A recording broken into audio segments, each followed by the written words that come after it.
Just turn that one up and see what happens there. How about that now? Is that audio turned on at all? So if you're going to get twice now or 3 times or God knows what's going to happen next.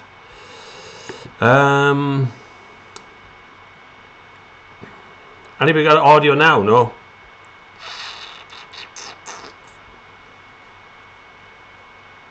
I try turning it on and off again. I am seeing audio on my end popping up and down, but it's probably going to be a little bit echoey as it's coming from a mic above rather than coming from my proper mic. It is a bit echoey. I'm just clipping now, I think. Yeah, is there audio? Okay, there's audio. Okay, my blue snowball microphone has completely let me down this week. I don't know why. It just has. Sorry. Talk amongst yourselves. I did check the audio earlier on. It's working fine. Now, all of a sudden, it's not working. Anyway, I don't know where this audio is coming from. So it's either coming from that Logitech thing up there or it's coming from the laptop itself. But at least you're able to hear me. Philip Nolan has joined us. There is Irish coffee here. I do have that is an Irish coffee. So in that is a rather large measure of whiskey. I'm not driving for the rest of the day, so I'm done. I'm going to put dinner on in a while. Not going anywhere after that. And I'm not driving tomorrow either. So there's a large measure of whiskey, a good, nice, strong coffee. Usually instant coffee is better for making Irish coffee than it is for making coffee, filtered coffee, because filtered coffee is a little bit weak, or the other coffee seems to be heavier, so it's able to maintain the kind of cream sitting on top of it, and that's just cream. Sláinte and Nullig Shona. Merry Christmas in English. Zdenko is here. Happy Christmas, everyone. Come on, Zdenko. Carlos has joined us. Operator Hoot has joined us. Mo AV. Paul O'Connor. Now everyone's having no thing. Eric Watcher's here. Irish Foxhound 1. Good stuff. Robert Mulhall. Mo AV says his mother had bought a 2015 Nissan Pulsar. Oh my god. With a 1.5 DCI engine manual. Good car, despite not popular. It's not a bad car. It just didn't have the right look, I don't think, for a European audience, and it was a bit light, and Nissan were kind of putting a lot of effort on their Leaf at the time, and I think it just kind of got lost in among all that sort of stuff. But it wasn't that bad an engine. The engine's bulletproof. 1.5 DCI in Qashqai's and in Renault's has been there for a good 15 years. I think 10-15 years, reliable as all clock. It'll be fine. Paul O'Connor's here, Brian Cullen, Alex Theodore, Hellhound has joined us.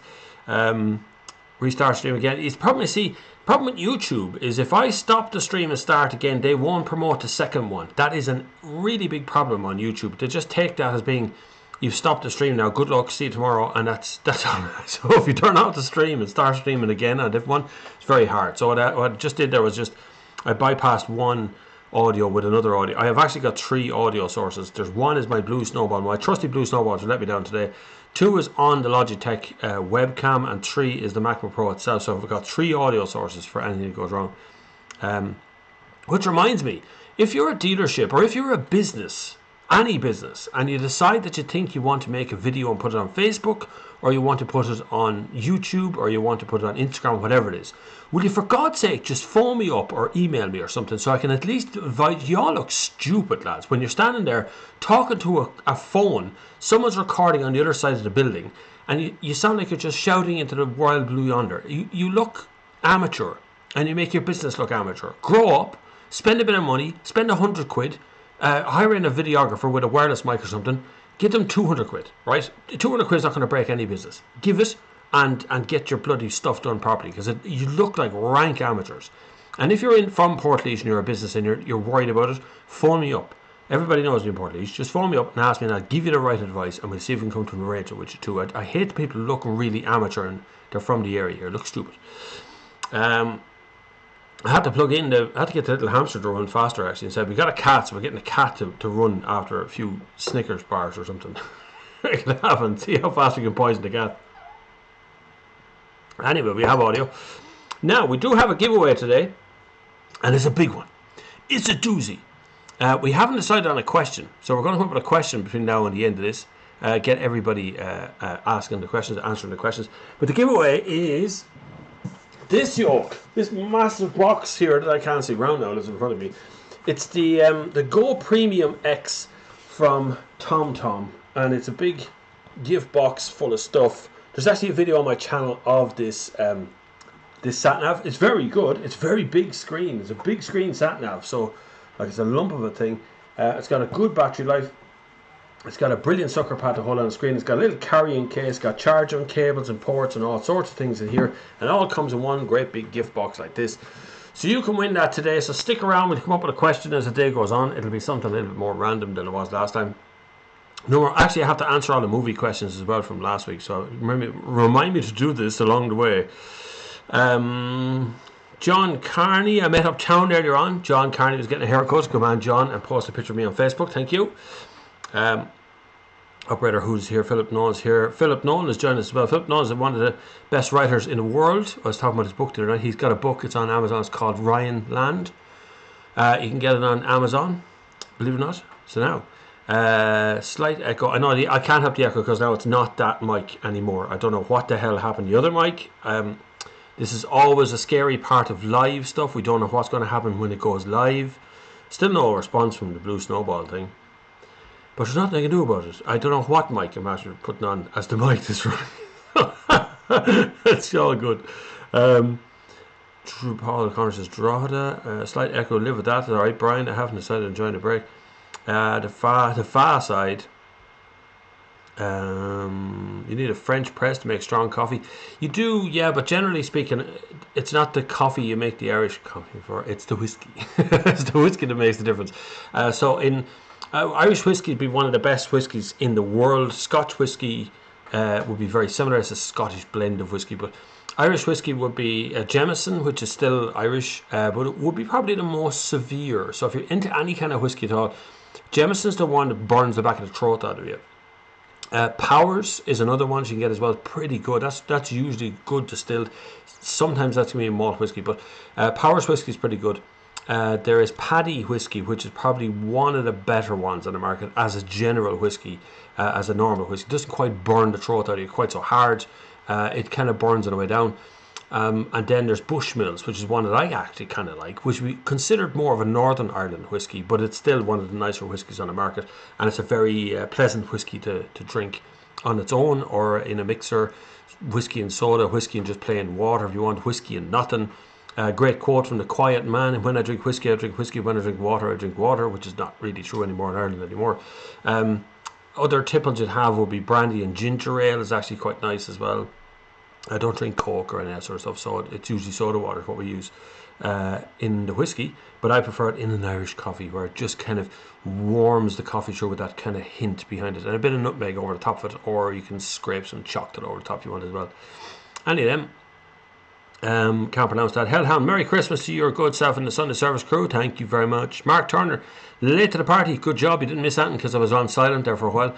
Brian Cullen says, okay, well, you're missed, especially humour, but I understand the need to take a break or indeed give it up. I've stepped back myself. I'm going to ask Peter Flynn on Twitter. Peter Flynn on Twitter. Brian Cullen here. Ooh, that's scary. Two completely, that's like a different person entirely. Wow, they made that very strong. VW fan. Cars on the roads, 120 years, Rob. What did insurance start roughly at? Hardly there from the beginning. 120, what? Okay, so insurance. Well, look, the problem, this insurance thing has come up a lot. I did post a thing on social media, on Facebook, from the Sinn Féin party, who've gotten a new thing through that opens. What it's doing is changing how the contract rules work with insurance. What it means to you is that an insurance company can't just pay out when there's a claim against you. This is what was happening a lot. So you would crash into someone or something would happen, you open your door or whatever, there's a claim going in against you. You'd know there was a claim against you, but you didn't know the insurance company had already settled the claim. This was a big deal, because even though you may have evidence that this is a fake claim, that this is completely untrue, they were still just paying out without any question. Now the rules are changing now. It's gone into law. It's been signed in by our president, Michael E. Higgins. So now it's in law. Now they can't do that anymore.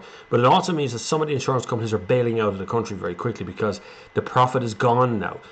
Now there's a lot of attention on insurance companies right now. There's a lot of being ripped off as well, which doesn't help, generally speaking, for anybody out there. It's not good. It's not good for the industry. It's not good for car owners.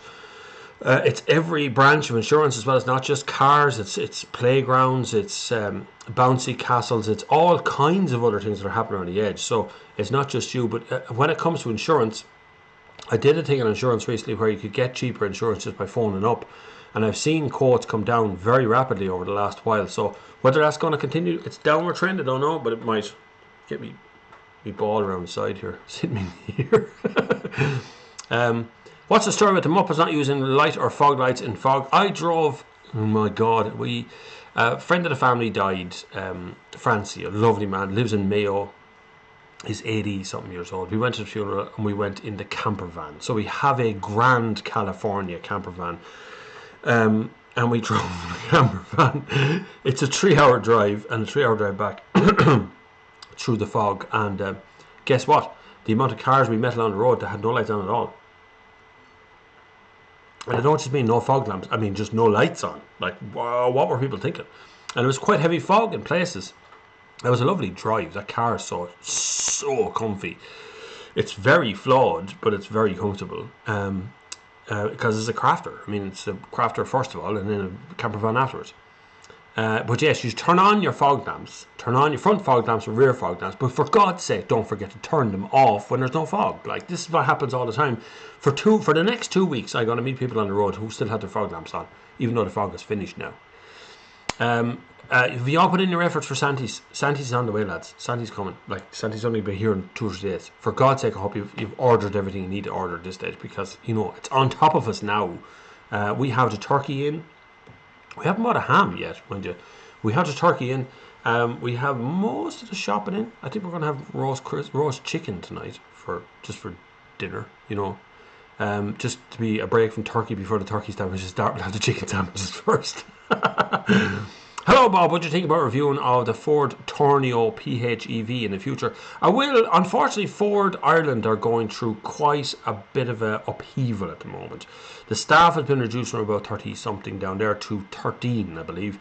Managing director no longer exists. Lots of jobs lost here in Ireland, and it's going to the UK. There will be a marketing manager in Cork, in Ireland. There will continue. But we don't know where the press cards are going to be, or how much press interaction there'll be, as we won't have a direct press contact like we used to have with Ford Ireland.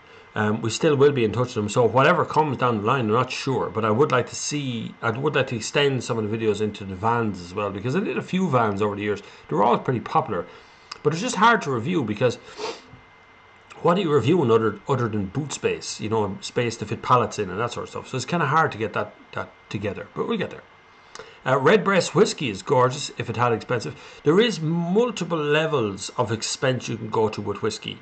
The 4 main ones for Ireland now, not Scotch whiskey, but Irish whiskey, would be Jameson, Bushmills, Powers and Paddy's. They would be the 4 kind of main pillar type whiskies you could get in basically any shop. And you'll get Jameson pretty much anywhere in the world. Any European airport will have Powers. Well, it'll have Paddy and Jameson for sure. Probably a Bushmills. You'll get Bushmills right now. I bought that one in Lidl for $18.95, a big bottle of Bushmills, which I just quite like Bushmills, because when someone drops in, or you know, you have friends over, whatever, you can offer a whiskey, you can have a gin, and they're all pretty straightforward stuff. I don't mean for drivers. For God's sake, do not drink and drive. Never, ever, ever, ever get behind the wheel, even if you feel remotely drunk. One of these Irish coffees won't make you feel drunk.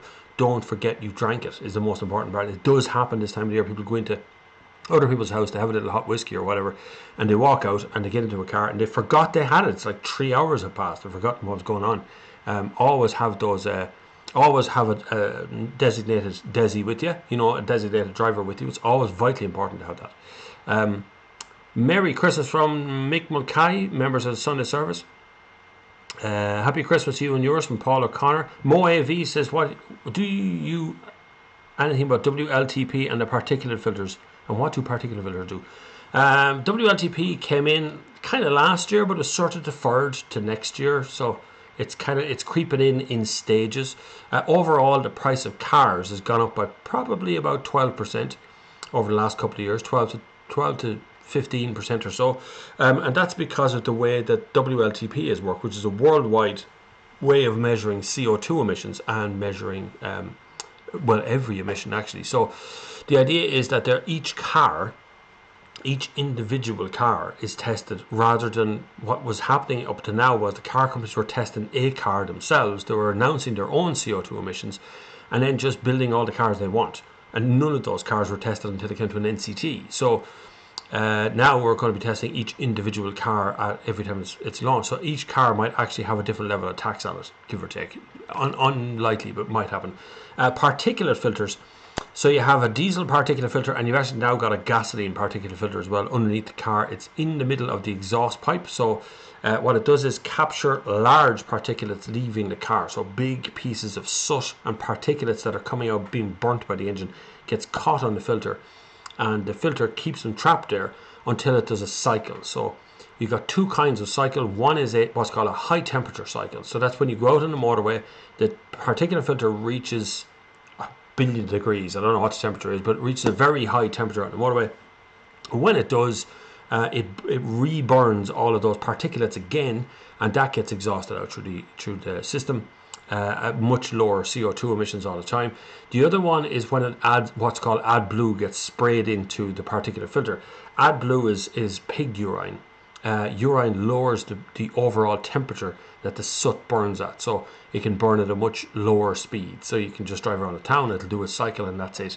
And that's how those particulate filters can sometimes block up. DPF problems were around a few years ago, so the DPF would fill up with that soot.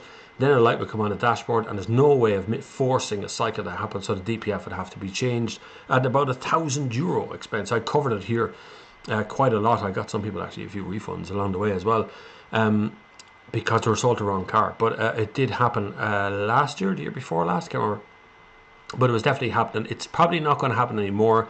Particulates now can basically burn at nearly any temperature, so because of AdBlue and other factors as well.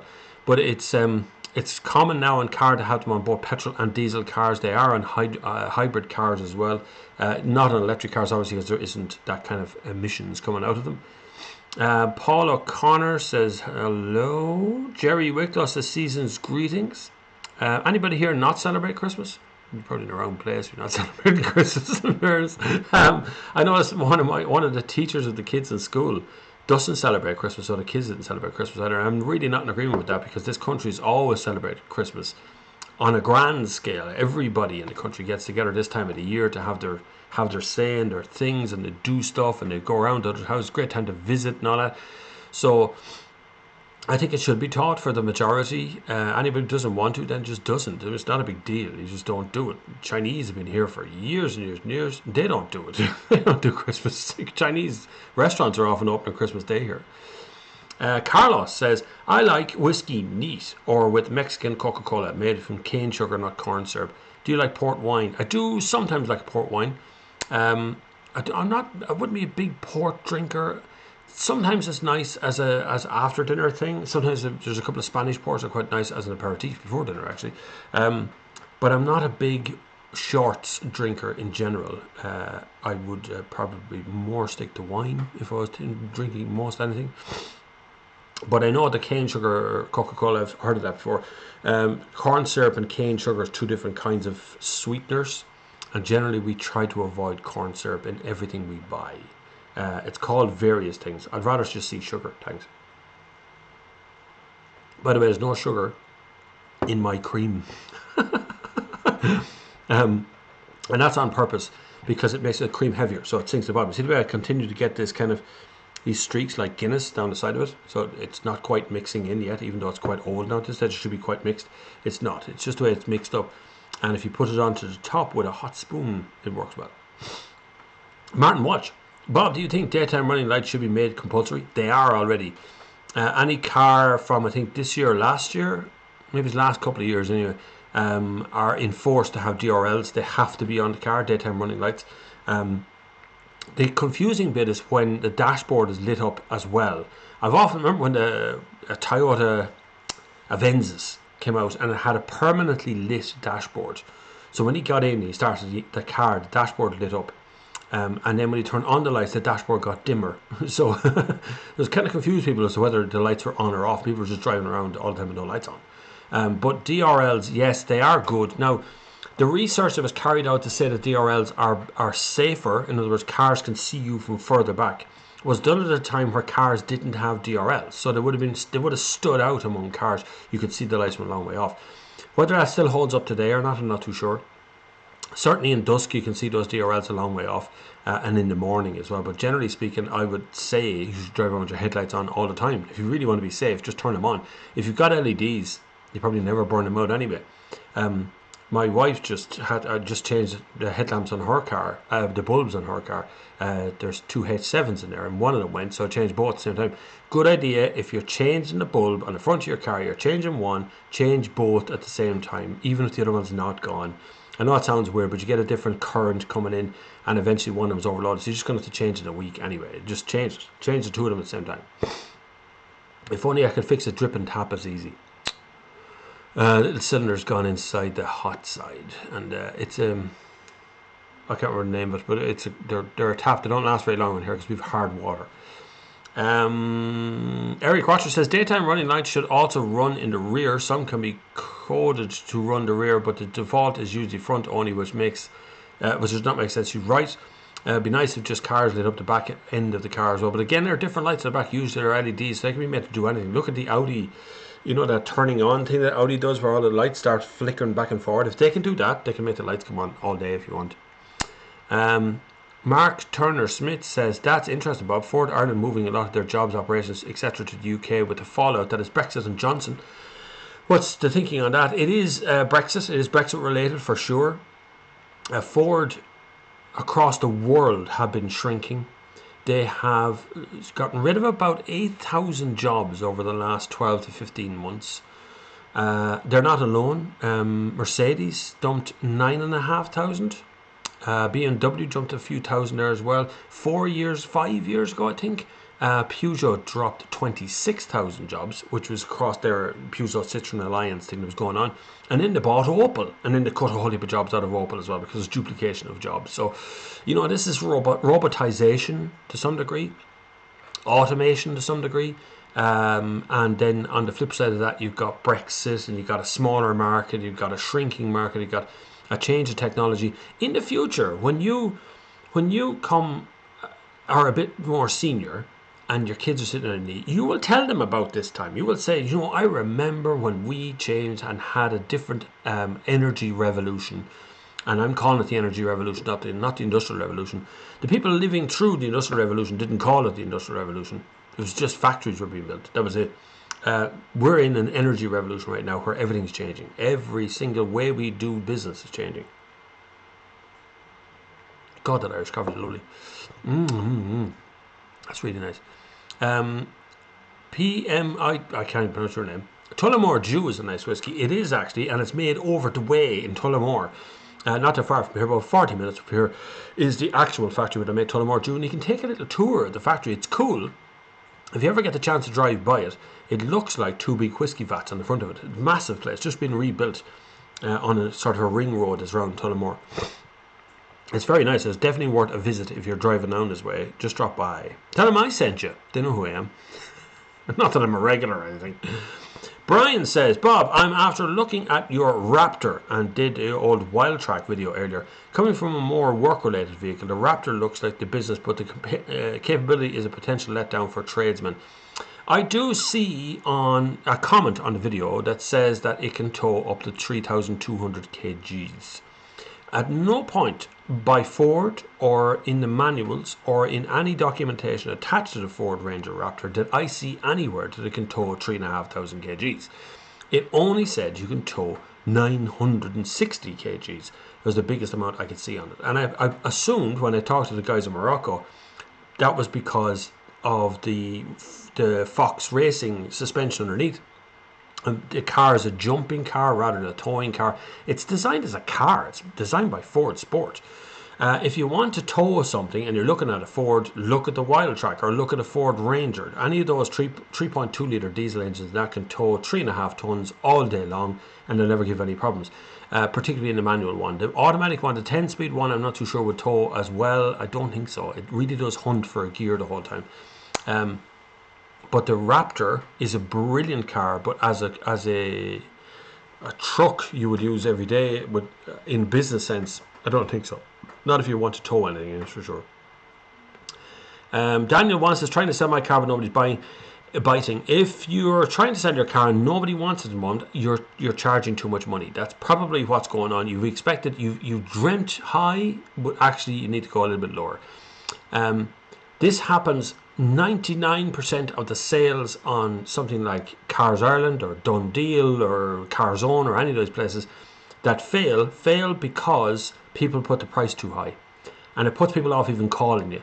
No offers below asking, please. Another thing that puts you off. Okay, so first of all, good pictures, lads. I'm telling you, if you're selling a used car, pictures tell 1,000 words.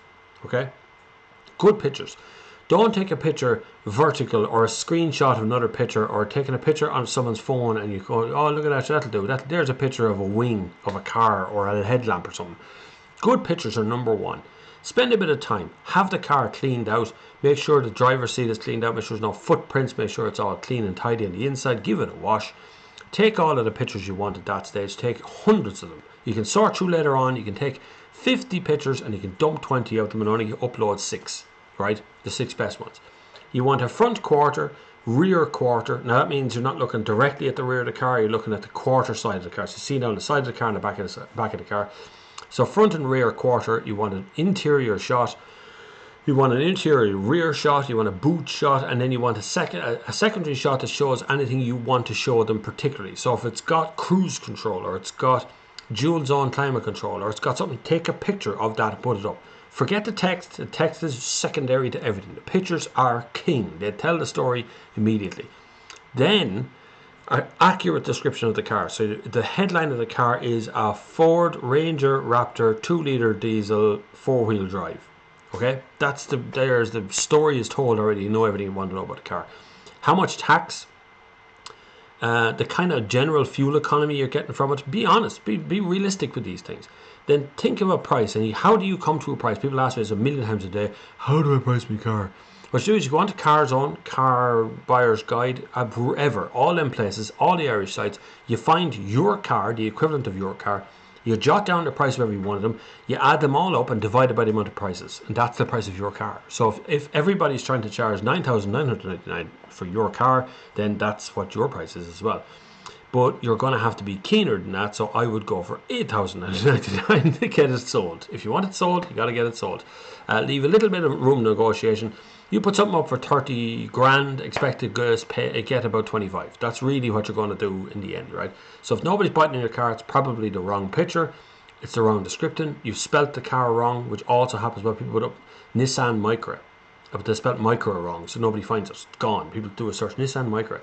It's gone. It doesn't exist.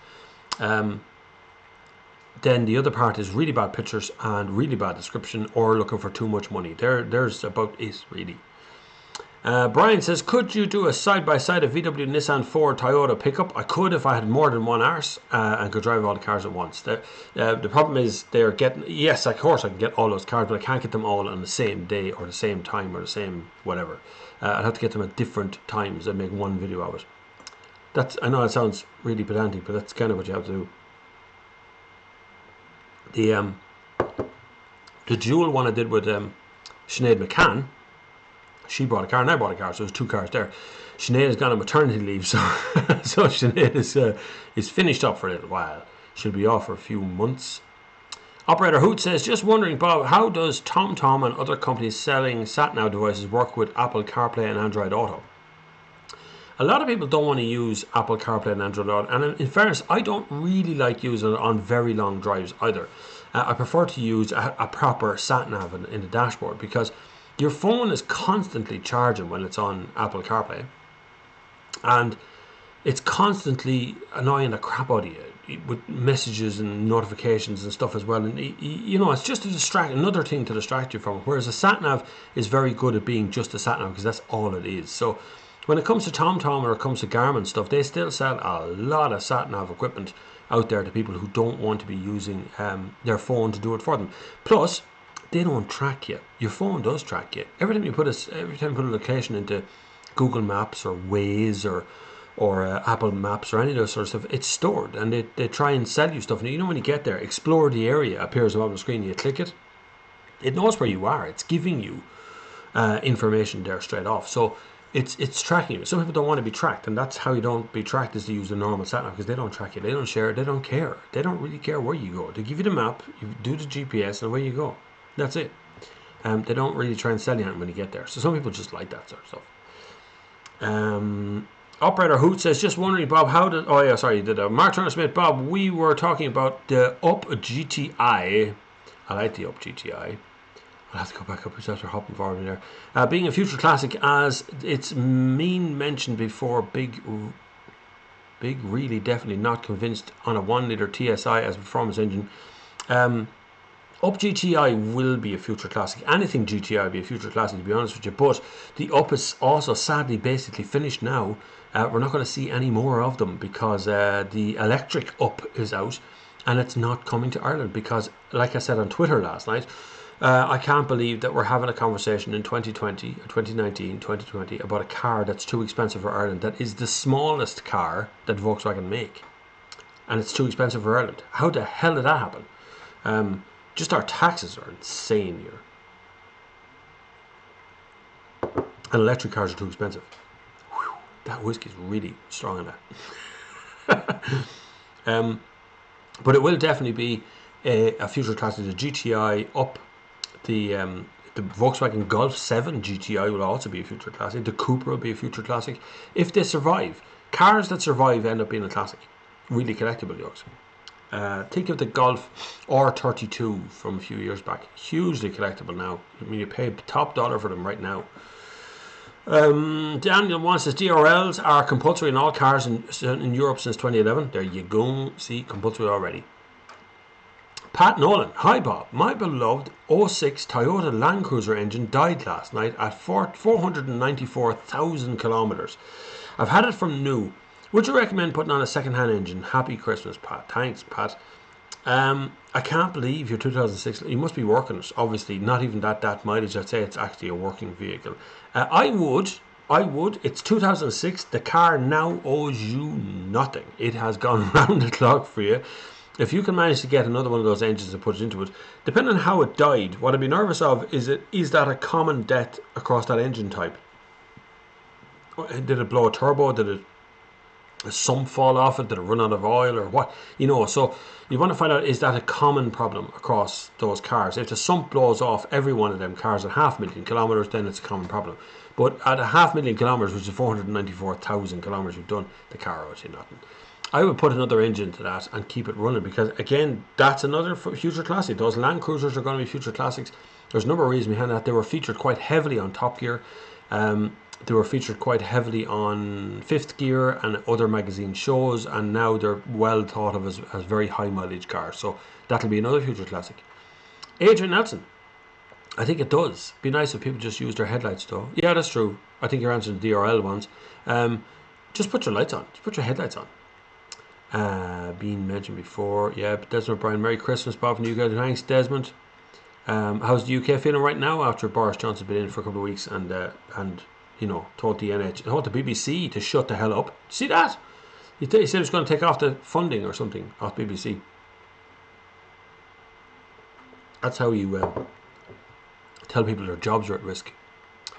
I think we might just cut your funding there for news reporting. Yes, I think we might have to look into that and see about people not paying the TV license to the BBC. Maybe that would be a good saving for the consumers.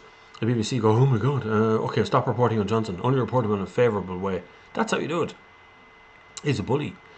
One can see DRLs in 50-metre visibility fog. The problem is that autolights may not pop the main lights on. That is true. Autolights don't, as I have autolights on my camper van outside, and they did not come on in the fog. It wasn't dark enough because it was still very daylight with the fog on. But yes, you can definitely see DRLs a little bit further back in the fog.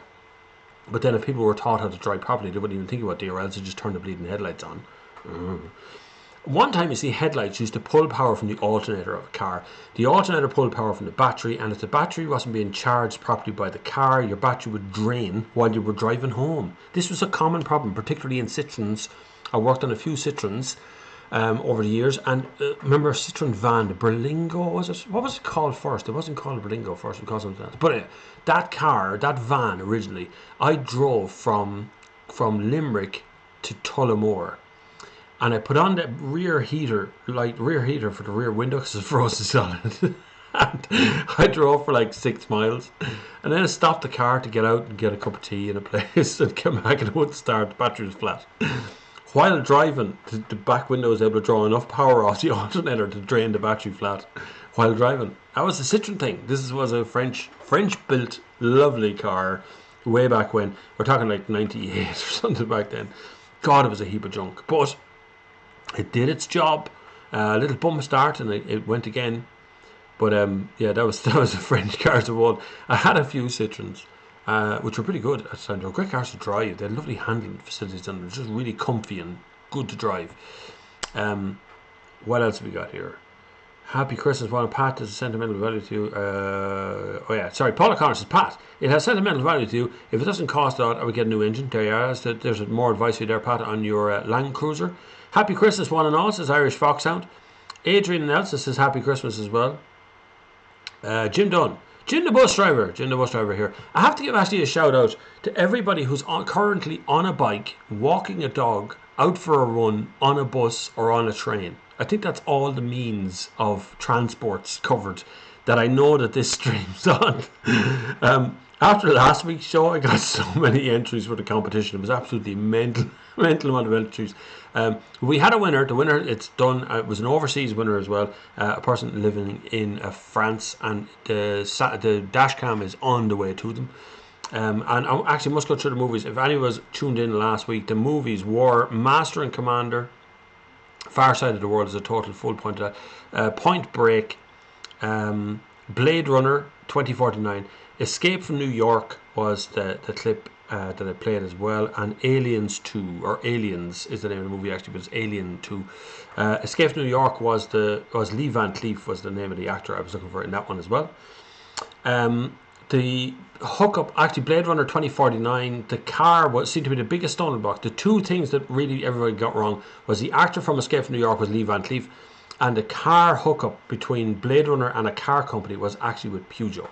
And Peugeot didn't pay the bill for getting the mention in 2049. So the producer took them to court, and I think they won, so I think they had to pay out.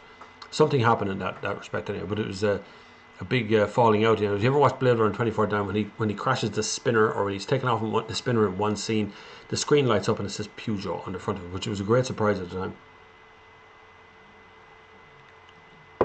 Brilliant movie, by the way. Jim the bus driver anyway says, Merry Christmas to all, and especially safe motoring in 2020. Let's hope the next government, whoever they will be, are not too hard on us motorists. They already are. You know, I read a story this morning where the government want to put biofuels into our petrol and into our diesel.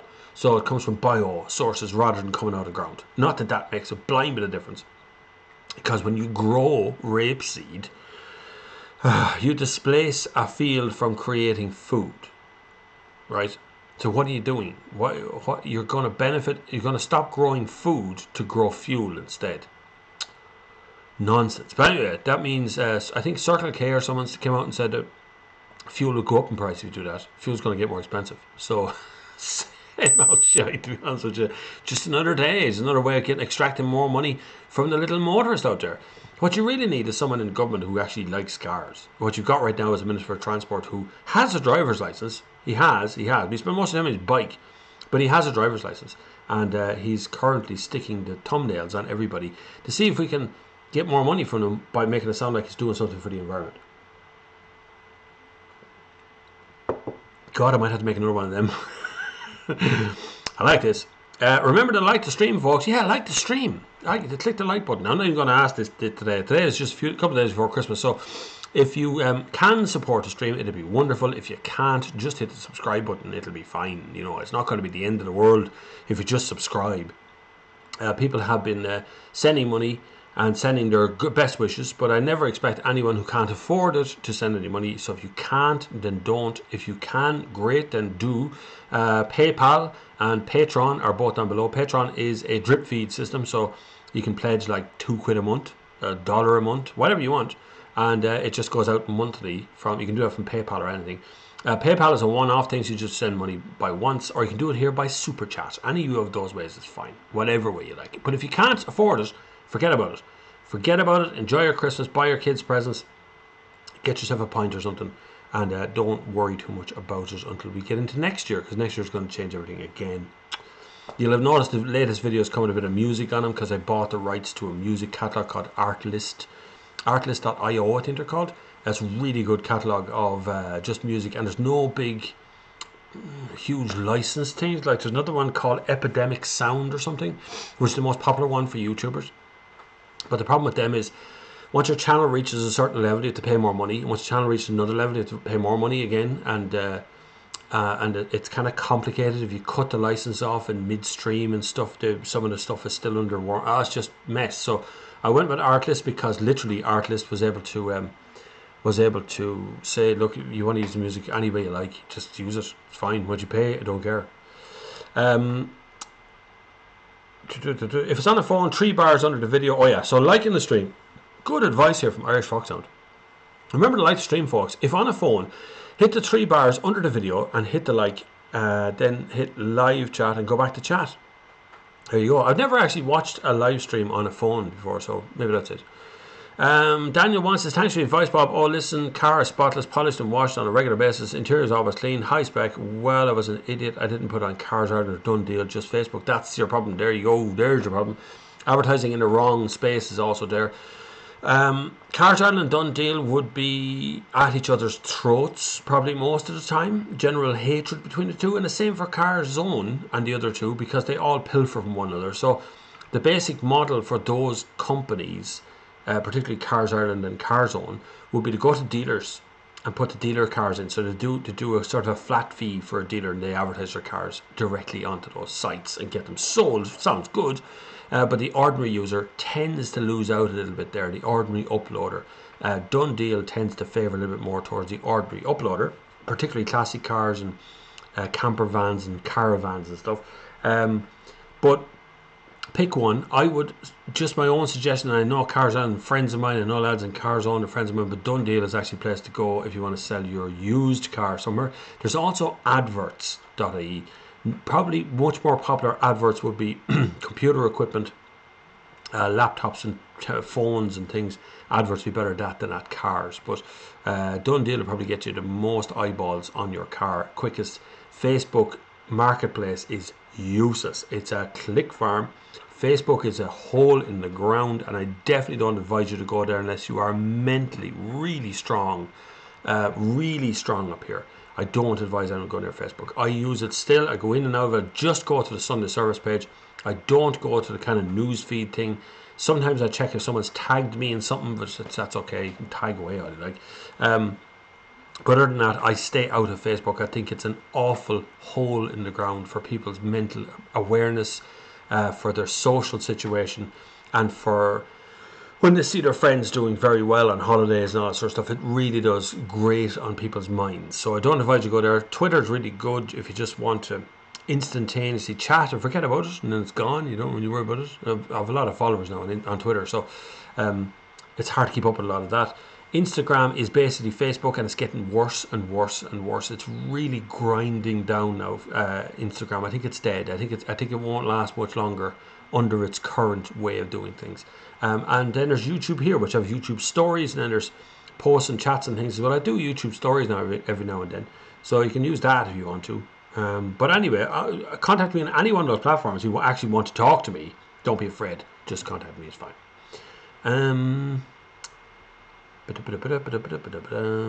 Right, here we go. Brian says, no, I don't understand what you mean, Bob. It's just tend to be bouncing between the likes of the VW Amarok video and Wild Track video, the Raptor video, write down pros and cons of each. Oh, I know what you mean. Okay, that's fine, yeah. I'll do what I can. I have a lot of plans for 2020, a lot of plans of videos to come. I'm going to take a few days off across the Christmas period. From tomorrow afternoon, I have to actually collect a car tomorrow. So I'll be up in Dublin tomorrow. But from tomorrow afternoon, I'm going to take a few days off till the following week, and then there's a lot of plans of videos that are coming in the near future. There's a lot of travel already set up for January, February for myself, and we have to change the date on our breakfast. We have a breakfast meeting every year, the APMP and the industry, and we just change our date because we have a special guest arriving to chat at that, which I can't say.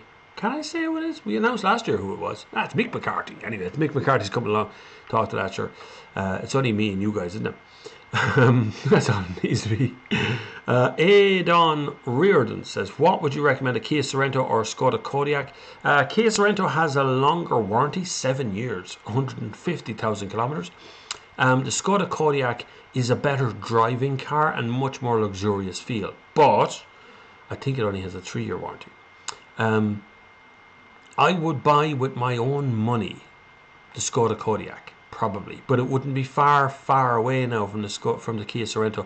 Sorento feels a lot bigger for some reason, chunkier, like a bigger, more American car than the Kodiaq, but I do prefer the Kodiaq just to drive. It's just a gorgeous car to drive. It's just, you'd cover 1,000 kilometers, not even remotely worry about it. Whereas the Sorento feels a bit more American plastic stuff. There wouldn't be much between them. You wouldn't exactly get a slice of paper between the two. But I would go to Kodiaq probably between the two of them. Andrew Evans. I'm thinking about buying a 2016 VW CC 2-litre GT. Would you recommend them, or what alternative? There is no alternative to that car. The CC was the nicest, prettiest looking car that Volkswagen had ever made for decades. They did all the right things, even on the interior. They took the decent interior straight out of Passat and just dropped it into it, because it used to be called the Passat CC rather than just CC. Now they've gotten rid of it altogether and call it the Arteon, which isn't selling the same at all as the CC was. I wouldn't change a thing there. I would definitely recommend them. You're buying all the decent parts from VW. You're getting a 2016 car. You're getting a very economical yoke, and plus it is absolutely gorgeous.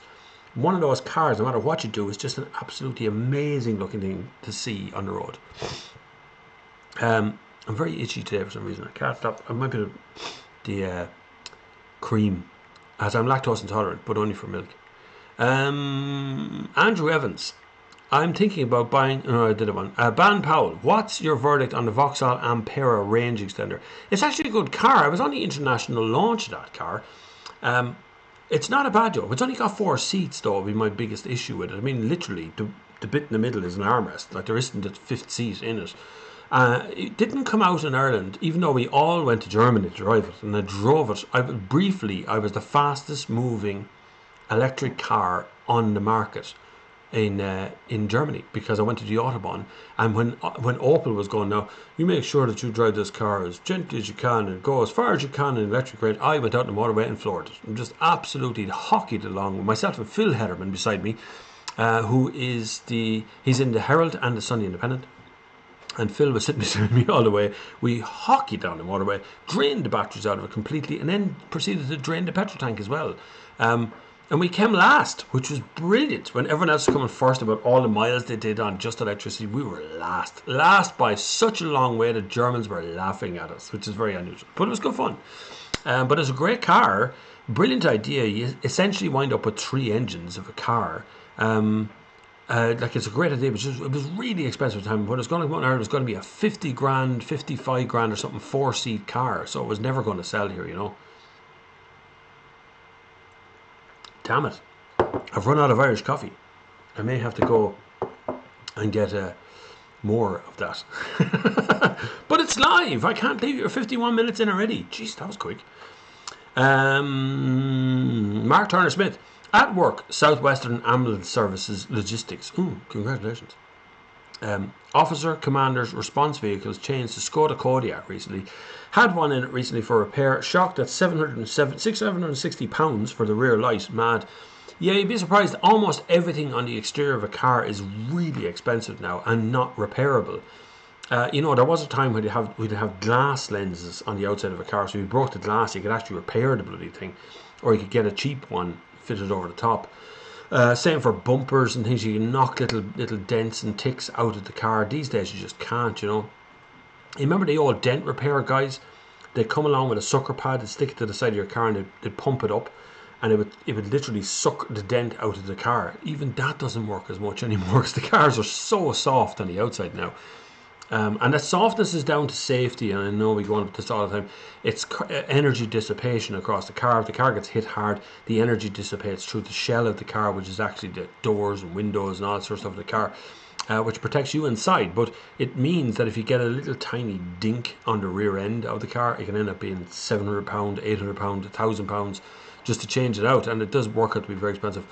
If you want to have a teary-eyed look at the repair bill for something, just Google Tesla Model 3 repair bill, and that will bring tears to your eyes for how much like a front bumper is, just a front bumper or rear bumper, doors, any of that sort of stuff. Just if you can get them, it's just crazy money for them, because they're so bespoke to that car, and it's so far ahead of us. So it's a great car, it's a brilliant car, but it's just there's other stuff that Tesla don't do well on the behind the scenes stuff. Like every other car company launches a car and has spare parts in place. They've got delivery network set up. They've got dealerships and all set up. Tesla have none of that, and it's sometimes it works against them. Other times it doesn't. But I actually really like the Model 3. It'd be one electric car that I really would consider buying, except for it's too expensive. I am picking up an electric car tomorrow, but it's Kia e-Soul is the one that I actually would buy, because it's closer to where money terms what I would like to spend on an electric car. The sun came out there for a second and went back in again. Just came out, everything brightened up, and then went dark. I wonder if we get a sunny Christmas Day. What's the weather going to be like on Christmas Day? I mean, no, I don't normally bother with these things, because usually I'm in bed or I'm cooking. That's not where I am. Do that again, weather. Monday, Tuesday, Wednesday. Wednesday is going to rain. Well, what's new? That happens. Sorry to bring you bad news, but that's it. It's probably going to rain. Stuart Young says, Happy Christmas, Bob. 2017 Audi A4 Avant 1.4 petrol or 2-litre diesel. 15,000 miles a year. Petrol engine sounds too small for such a big car. Thoughts, please. I say that's too small. I don't really like the idea of those 1.4 litre little tiny whizzy engines going into such a big car. It's the best engine that Volkswagen Group had. It's now 1.5. I'm not sure what happened there, that they changed the 1.4 to 1.5. They rebored out the engine, but I don't know why they made it bigger. There was no improvement in kind of horsepower or response from the car. It was something else. Something else caused that. But I'm not really a big fan on the 1.4 litre petrol being in an Audi A4 Avant. I would sooner see it in the diesel engined car. Although Audi have been, along with Skoda, Volkswagen, and say it, everybody else, detuning their Audi range or their diesel range to get better CO2 emissions. So there's a bit of detuning stuff going on, so it doesn't feel quite as urgent as it used to feel for a 2-litre diesel. But 15,000 miles a year is kind of on that cusp of electric, petrol, diesel point where they all kind of make a bit of sense. But chances are, if you're doing 15,000 miles a year average, some years you're doing way more than that. So I'd say the 2-litre diesel would be much better for you, Stuart.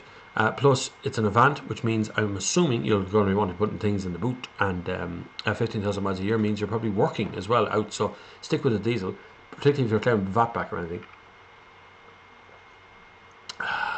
Anyway, Simpkins Timothy Simpkins. You sound like a character. That name sounds like a character from Sorry. There's a little TV show years ago that had the two Ronnies, one of the two Ronnies in it, called Sorry, and his name was Timothy in that. Anyway, Merry Christmas. Is the MG ZS EV ever sold in Ireland? I believe there's an MG dealer here in Ireland, but I don't know who it is, and I don't know what their names are. So I haven't done a lot of research on it. It is, you can probably buy it here. If you can buy it in the UK, you can probably buy it anywhere. So it's probably for sale here for sure. But I have not been in it, and I have to admit I have not even sought one out, because I don't think bringing back MG just to be an electric car, I think, is a short-sighted thing to do, because these various people tend to come and go at various times of the year, and they'll come and they'll serve the market for a little while and then they'll disappear again, and that's usually what happens to these things. And I'd be worried about driving people towards MG or any other brand like that unless they have a proper heritage and that you can rely on the fact you're going to be here in 10 years time or 5 years time or 6 years time when the warranty runs out, so I don't know what's going to happen. I just turned on my light, which is what I'm thinking of doing here. I just thought it'd be better if I turn it on now, because it's got suddenly dark. I was like, my God, I just got brighter than it. It's like turning on a collapsed sun in the corner, and it's only tiny. Mark Turner Smith with a petrol 1.4 TSI 150 PS is good and can give a spirited performance to a surprisingly big car. It can. Longevity, but the only worry I'd have with small petrol engines in big cars is there's a little turbo inside it that has to work really ferociously hard all the time to drag that big car around behind it.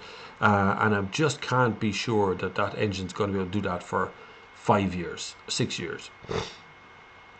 Take Me Schnapp is here. Is there a logical reason as to why car companies don't have the roof and the bonnet of the car as a solar panel when it comes to replenishing the battery in a full electric or hybrid car? Yes, there is a very good reason behind that. One is the expense. Solar panels are not actually that cheap. They're often stolen off things as well. Makes me worried about that camper van outside because there is actually a massive solar panel in the front of it.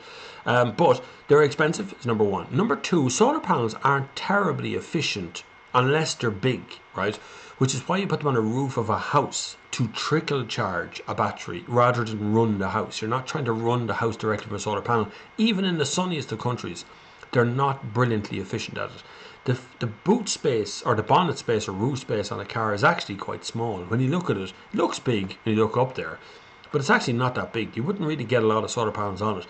There are cars that I've seen in the US that have been adapted with a solar panel on the roof enough to charge a 12-volt battery that can run the radio or run a CB radio stuff.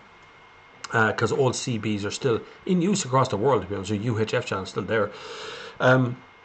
And people do use them in Ireland as well, but they do draw a lot of power when they're up full blast. So you do find that can happen, but it's very unlikely car companies will be putting them in until the efficiency increases to such a point that they actually will provide useful energy into the car, charging the batteries in some way or another.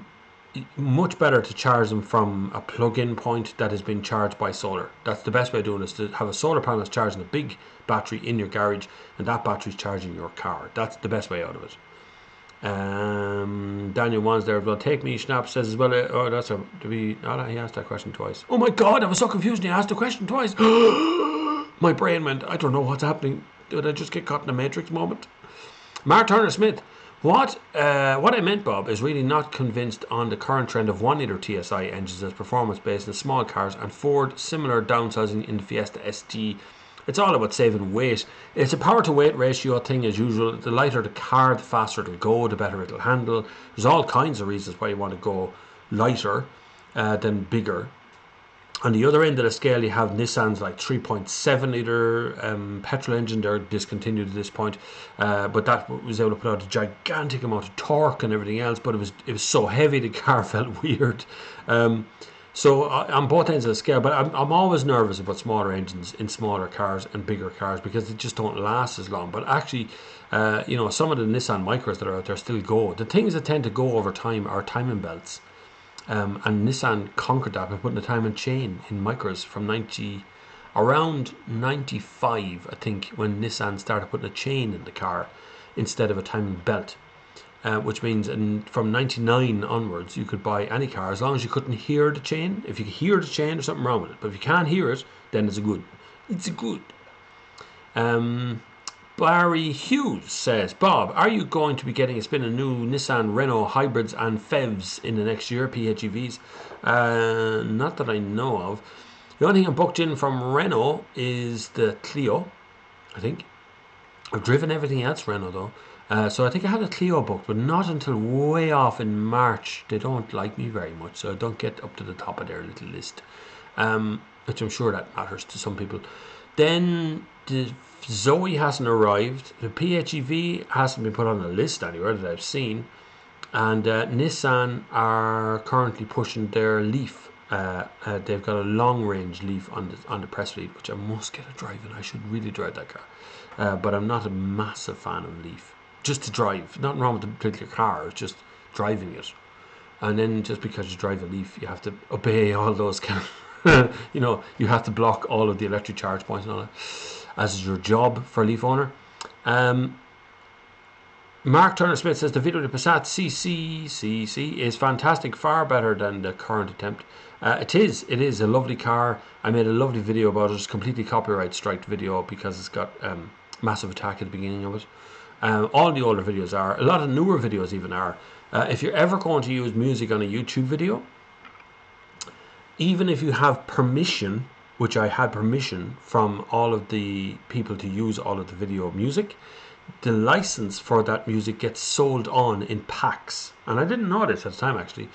So Jimi Hendrix might be owned by the Jimi Hendrix Foundation this week. They sell it in a pack, and then suddenly Warner Brother Music buys it, and then you have to go through the whole system of copyright with them from scratch again. So it's a right pain in the hole is what it is, and that's why I bought a license to use royalty-free music from Artlist. So that cost a lot of money, but it's worth it. It's worth it because now I know I have the licenses, I can back it up, and nobody can do any copyright claims on it. An awful lot, a hell of a lot of the first few videos that made this channel famous were not monetized at all in any way, shape or form. So I couldn't, and I didn't want to either. So most of the videos at the very beginning, like even the Volkswagen Golf 7 video, is like 700,000 people watched that bloody video. That's not monetized. None of them are monetized. The early ones are monetized. So that's why like 21 million, 22 million views or something on this channel, but like only about 10 million of those were ever monetized in the first place. Listening on Annie McPhee is listening on the Bluetooth in the car on the way home for dinner. Ho ho ho! He's on the way home for dinner. I do love that, and I do know that there's people out right now running. I know there's lots of people that listen to this, just live stream the audio from this constantly. I'm sorry that the audio is a little bit messed up today. We did start off with a major problem in that my mic is not running at all. It just wouldn't run for me today for some reason. I'm not sure why. It just wouldn't do it. That is my front door.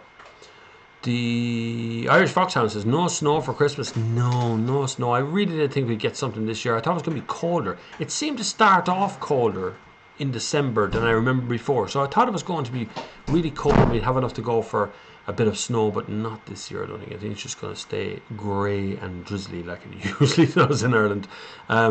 We'll try and send some rain in Australia's direction, who's in the middle of a heat wave. Don't say climate change, that's weather, okay? That's weather. That heat wave is weather. It'll be fine. They'll get through it eventually. Derek Fenlon says, hi Bob. I have a petrol 2007 Audi TT as a second runabout. I do love it. Do you think there will be ever an electric TT? Great show. I'd say it's going to come down to space and amount of money that Audi want to spend on something like a TT. Essentially, the TT never really found a lot of homes.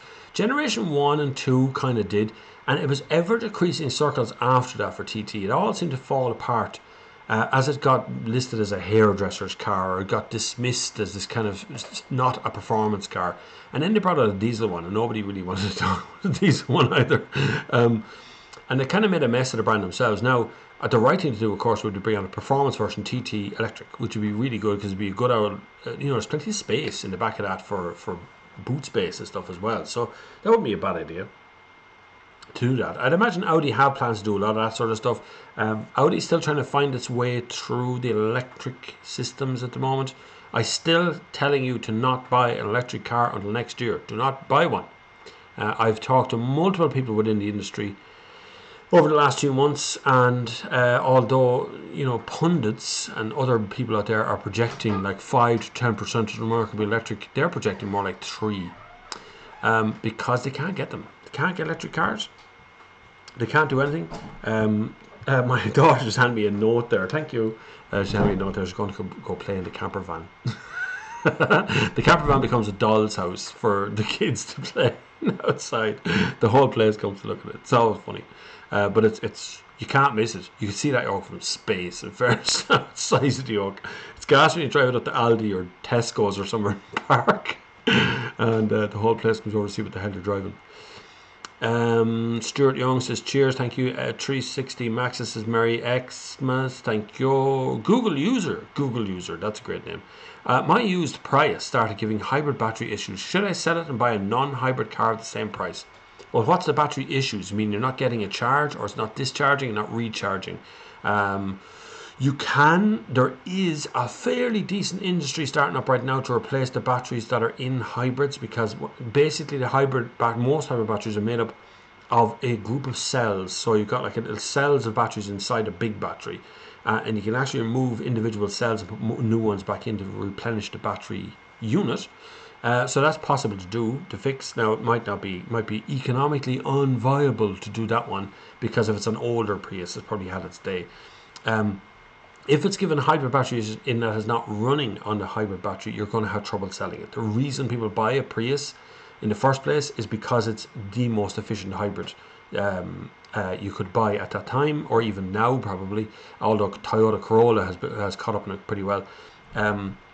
You could definitely sell it. I suppose you could sell it straight away and try and get as much money for it as you possibly can and buy another one, or you could try and fix it. It'd be difficult to do either, to be honest with you. Someone has just donated money by Super Chat. Why does it show your name when you do that? Or they bought it? Edward Malone has bought a sticker or something, Edward, I think. I'm not sure what you've done, but you've done something. Edward has donated €5 to the Super Chat. Thank you very much. That will buy another round of drinks. No, I wanted to buy a can of beer or something. I'm sure that's good. It's good old beer though. Beer is nice as well. Thank you very much, Edward. You're very kind. I think you bought a sticker, did you? Is that what it is? That's a cool little GIF sticker thing that pops up on the side. It's neat. I like that. Yes, if your hybrid is giving problems, or your Prius is going to give trouble, get rid of it. It's the fastest way to do it, and try and get something else. You can go hybrid again, you can go electric, or you can go non-hybrid. It's entirely up to you. Definitely the next 3-4 years, you're at least the next 10 years, you're safe in a diesel or a petrol. It makes a difference. They're going to be around forever. We're not going to get rid of them at all. No matter how much people think you will, you won't. I'm sure people here are going to go, oh, the electric cars, they're all going to take over. Not for another 10 years or so. Anyway, Mick Lauder says, happy Christmas, Bob. Continued success in the new year. Thank you very much, Mick. You're very kind. Mark Turner Smith. Going back to the engine size, loved the days of BTCC manufacturing involvement. It meant all of them had a 2-litre 16-valve saloon option for all the Cavaliers, GSI, Peugeot 405, MIs, is that MI16? Toyota, Honda, etc. All to the public to buy. That is true. I used to love BTCC on television. British Touring Car Championship is what that is. I used to love it. It was absolutely brilliant. Jason Plato was in it. He was a good driver in it. I don't think he does anymore, but if you watch all the Seat Leons, or all the cars that were on the track at the time, they'd come around that corner, necked in like 5 across, all rubbing up against one another and all smack. It was just an exciting thing to watch. And now they've made it so safe to do all these things that they want to get rid of all that. Formula One now is safe. It has to be safe. When the drivers are such pricks, they have to be safe. It's just that thing. It's the way they are on the screen. It just really bothers me. We've no good motorsport left anymore, apart from rallying, apart from road rallying, and that's become so expensive now. It's just crazy. I mean, there was a time you could do a rally weekend for the price of the car and a set of tires, and that would do. But now you need 3,000, 4,000, 5,000 euro just to do a weekend of rallying. Now that includes insurance and public liability and all these other stuff to go with it. It's just crazy stuff. Edward Malone says, what do you make of the 330e? Why do brands insist on PHEV? I wouldn't want to charge these once a day. It would make them work effectively. If you can make a PHEV work properly, you should have bought an electric car anyway. So if you're charging one end and then going the other way and charging the other end and charging, it's just this nightmare. As far as I can see, PHEVs are only for people who literally can persist. If you like an Excel spreadsheet, you're going to love a PHEV, right? If your enjoyment of the day is working out that little equal sum, open brackets, E1, if that's your highlight of your day, you're going to actually enjoy PHEVs. Other than that, they're rubbish as far as I can see. Your electric part is gone in 50 kilometers, 30 to 50 kilometers, and then you're just a petrol car. You're just a hybrid with a bigger battery in it. Usually that PHEV means the battery's so big that it takes over the boot, ergo a PHEV Toyota Prius that misses half its boot because they put more batteries in it. 330e is the same. They're nice to drive, but then the 3 Series is very nice to drive. Just a 330i or a D, whatever you want. They're just a lovely car to drive. So the driving capability is no good. What PHEV does for the car companies is lower their overall CO2 emissions. That's a big factor for them. And the same applies for mild hybrid. Mild hybrid is kind of a cod. It's not real. It's not real. It only works up to like 18 kilometers an hour. And it's for lowering the CO2 emissions again for the car company. So I think if you're going to buy a part-time electric, buy just a hybrid. If you're going to buy an electric car, just buy an electric car. Wait until there's more choice. For God's sake, just wait until the Peugeot 208 hits the market, Volkswagen ID3. There's so many electric cars coming over the next like 12 months. Don't buy one now. You're going to have so much choice. Model 3 is too expensive still, I think. So just hang your hat on that one. But PHEVs are kind of a rip-off in that sort of way. I just prefer to buy a diesel 3 Series or a petrol 3 Series and leave it at that. They're great cars. Bob, you mentioned biofuel. I read the other day some change in fuel coming. I think E5 is going in favour of E10, meaning pre-2006 cars will struggle to run on due to the extra bio element in the petrol. That is correct.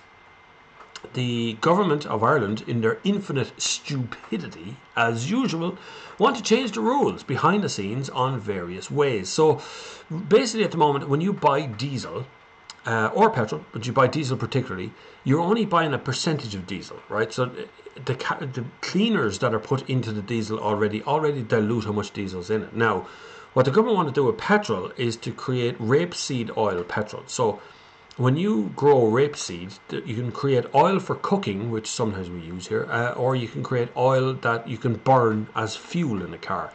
Volvo did it years ago. Their biofuel or bio something was written on the back of biopower or something was on the back of the Volvo. You could run it on just rapeseed oil petrol. Now that sounds good, you think, but actually it's really bad because rapeseed oil tends to put out more CO2 than normal petrol, first of all. Second of all, you have to give over a certain percentage of your farmland to grow rapeseed oil. That's stupid. Like, why would you do that other than for profit? You're just growing rapeseed to burn it. Why wouldn't you grow food to sustain the nation? It's much better. Anyway, they're changing, but it also means it changes the level of combustion within the engine or in the fuel itself. So when the level of combustion changes, you've got a problem there because some of the older cars, particularly with say the TFSI engines from Volkswagen would on 98 run, will run happily enough on 95 run. You get less power, but the run changes when you add additives to it. So that's another thing you got to worry about there. That's coming down the line. John Carney just donated €10.99. Happy Christmas! Thank you very much. There you go. There's another bottle of whiskey for me. Don't drink and drive. Whatever happens, don't drink and drive. Edward Malone, wait no. Yeah, I'm right. Edward Malone, a sticker. I'll let you get yourself a Christmas Guinness. There, thank you very much, Edward Malone. He did send a sticker. You can buy a sticker, seemingly. I never did that. I don't know what that does. But it's a cool little gift sticker of a little teardrop thing. Dancing. Irish Foxhound. I remember seeing Brian Cox's crash where he rolled it umpteen times in BTCC. Yeah, I know, yeah. But there's always look, you don't watch motorsport for the safety. You know, you used to watch motorsport for two reasons. One was the bikini trackside women, the women on the track that had the little number above their head. And, you know, you can call me sexist all you want, but actually they had a bloody job, right? They were working. They made money at doing that, right? And they were totally safe where they were. They were in front of TV cameras. You know, nobody was forcing them to do any dance. They don't just stand there with a number over their head is all they had to do. That job is gone, of course. That doesn't exist anymore. It's to cover up now. So you don't watch it for that anymore.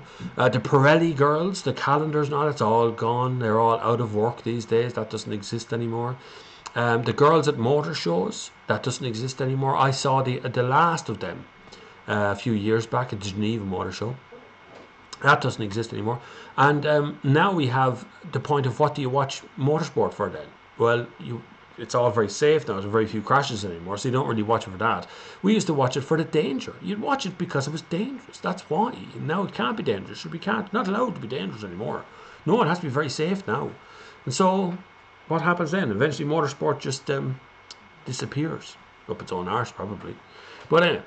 Nigel Gordon says, unforeseen circumstances. My petrol car has sat on my drive for the last 2 days, emissions free.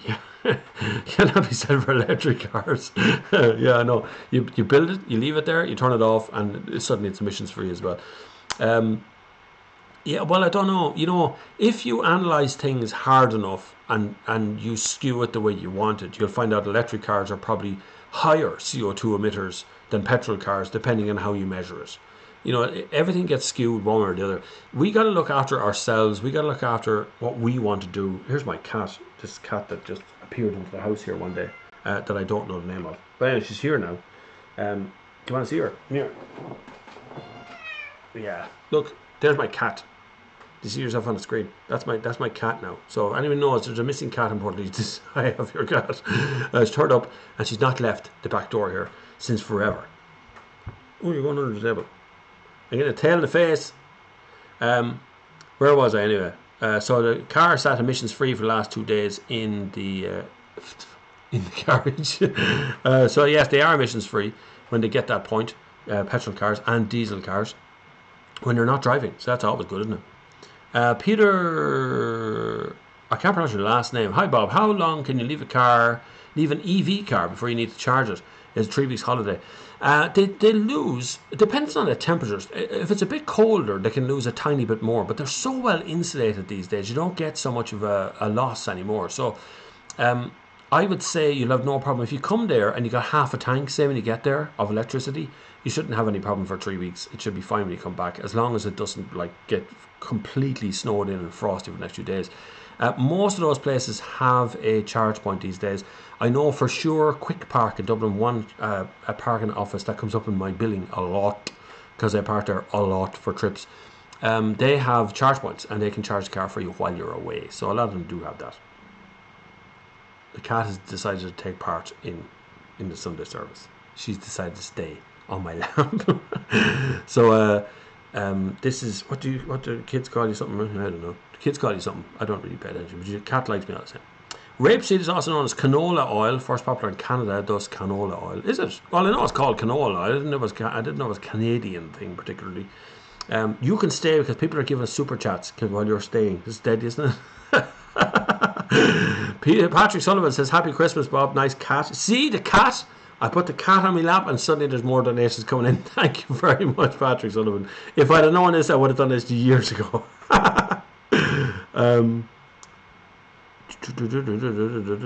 King. Oh yeah, that's great. He's come back for his other messages. Let's get rid of you. There. Now. I'm still creeping through these. Sorry, hold on a second. Cool cat, says Brian Cullen. Just lying down there. You're supposed to stand up so people can see you. Huh? Irish Foxhound said, hello, puss. And you know what YouTube did? Put that in timeout. Just put that in timeout. Isn't that great? And I'll put it up there. Brian Cullen says, cool cat. See now? You're all over the place. Look. You're all over. You're famous. Look, stand up there a minute. You get to talk to people on the screen. Or don't. She's back again. Yeah, I just put Mark Turner Split says King Dale Clark is back again. I've put them. I just got rid of that message there straight out of it. I'm not going to have that this day. I'm not going to ruin the stream on me this day. It's so used cars. What we're really talking about today. More used cars and cats. The cat's you're so warm. Used car. So if you're buying a used car, which is probably what's going to happen to you in 2020, because used car sales are still pretty okay in the market in general. So if you're buying a used car in 2020, just bear in mind there's a few things you need to know. If you're depending on where you're buying them, right? You can buy a used car from a main dealer, which often happens. And I was out the other day with Waters Garage, and we're starting used car reviews with Waters, right? So if you got a request to do that, it's grand. I was doing a 2015 Mazda CX-5. Will be a video that comes out soon. They got a few other used cars over as well, so I'm going to do some used cars with them. But if you're buying a used car at the moment, a few bits and pieces you need to worry about. One is it a UK import? Generally speaking, you can find, now there's nothing wrong with UK imports, they're okay. But just remember that from the beginning of 2020, January, most used cars will go up by about $2,000 because of a NOx emissions tax, essentially, that Irish government brought in, and are going to hit you with as many times as they possibly can. That's what's going to happen next. They're going to hit you with that tax as often as they can, because they want to stop you importing cars, even though you're not probably the biggest importer of cars. Dealerships are. This cat is getting very frisky here. But if you're in dealerships and you're looking around, the other things you need to worry about while you're there is that the car is in good condition and has been started regularly. Cars that stand still for a long period of time tend to be problematic. They'll warm up, they'll get better. Here's a mouthful of tail now. They'll get better and it'll all be okay for a while, but generally speaking, the car will cause more trouble than it's worth over time if it's been standing for a long period of time. There is other factors to bring into that as well. There is other bits to bring in. You can tell by the tyres usually. So if you look at the tyres, cracks along the sides of the tyres, or the tyres themselves look like they're old or worn, you can start to tell the mileage of a car. Look inside. Is there a smell of damp? Does it smell like it's been hanging around? Does it take a long time for everything to dry out on the inside? When you're clearing the windscreen, is it taking a long time for it to dry out? That's all part of a car standing still for a long period of time. If it's a very long time, what happens is things start to perish.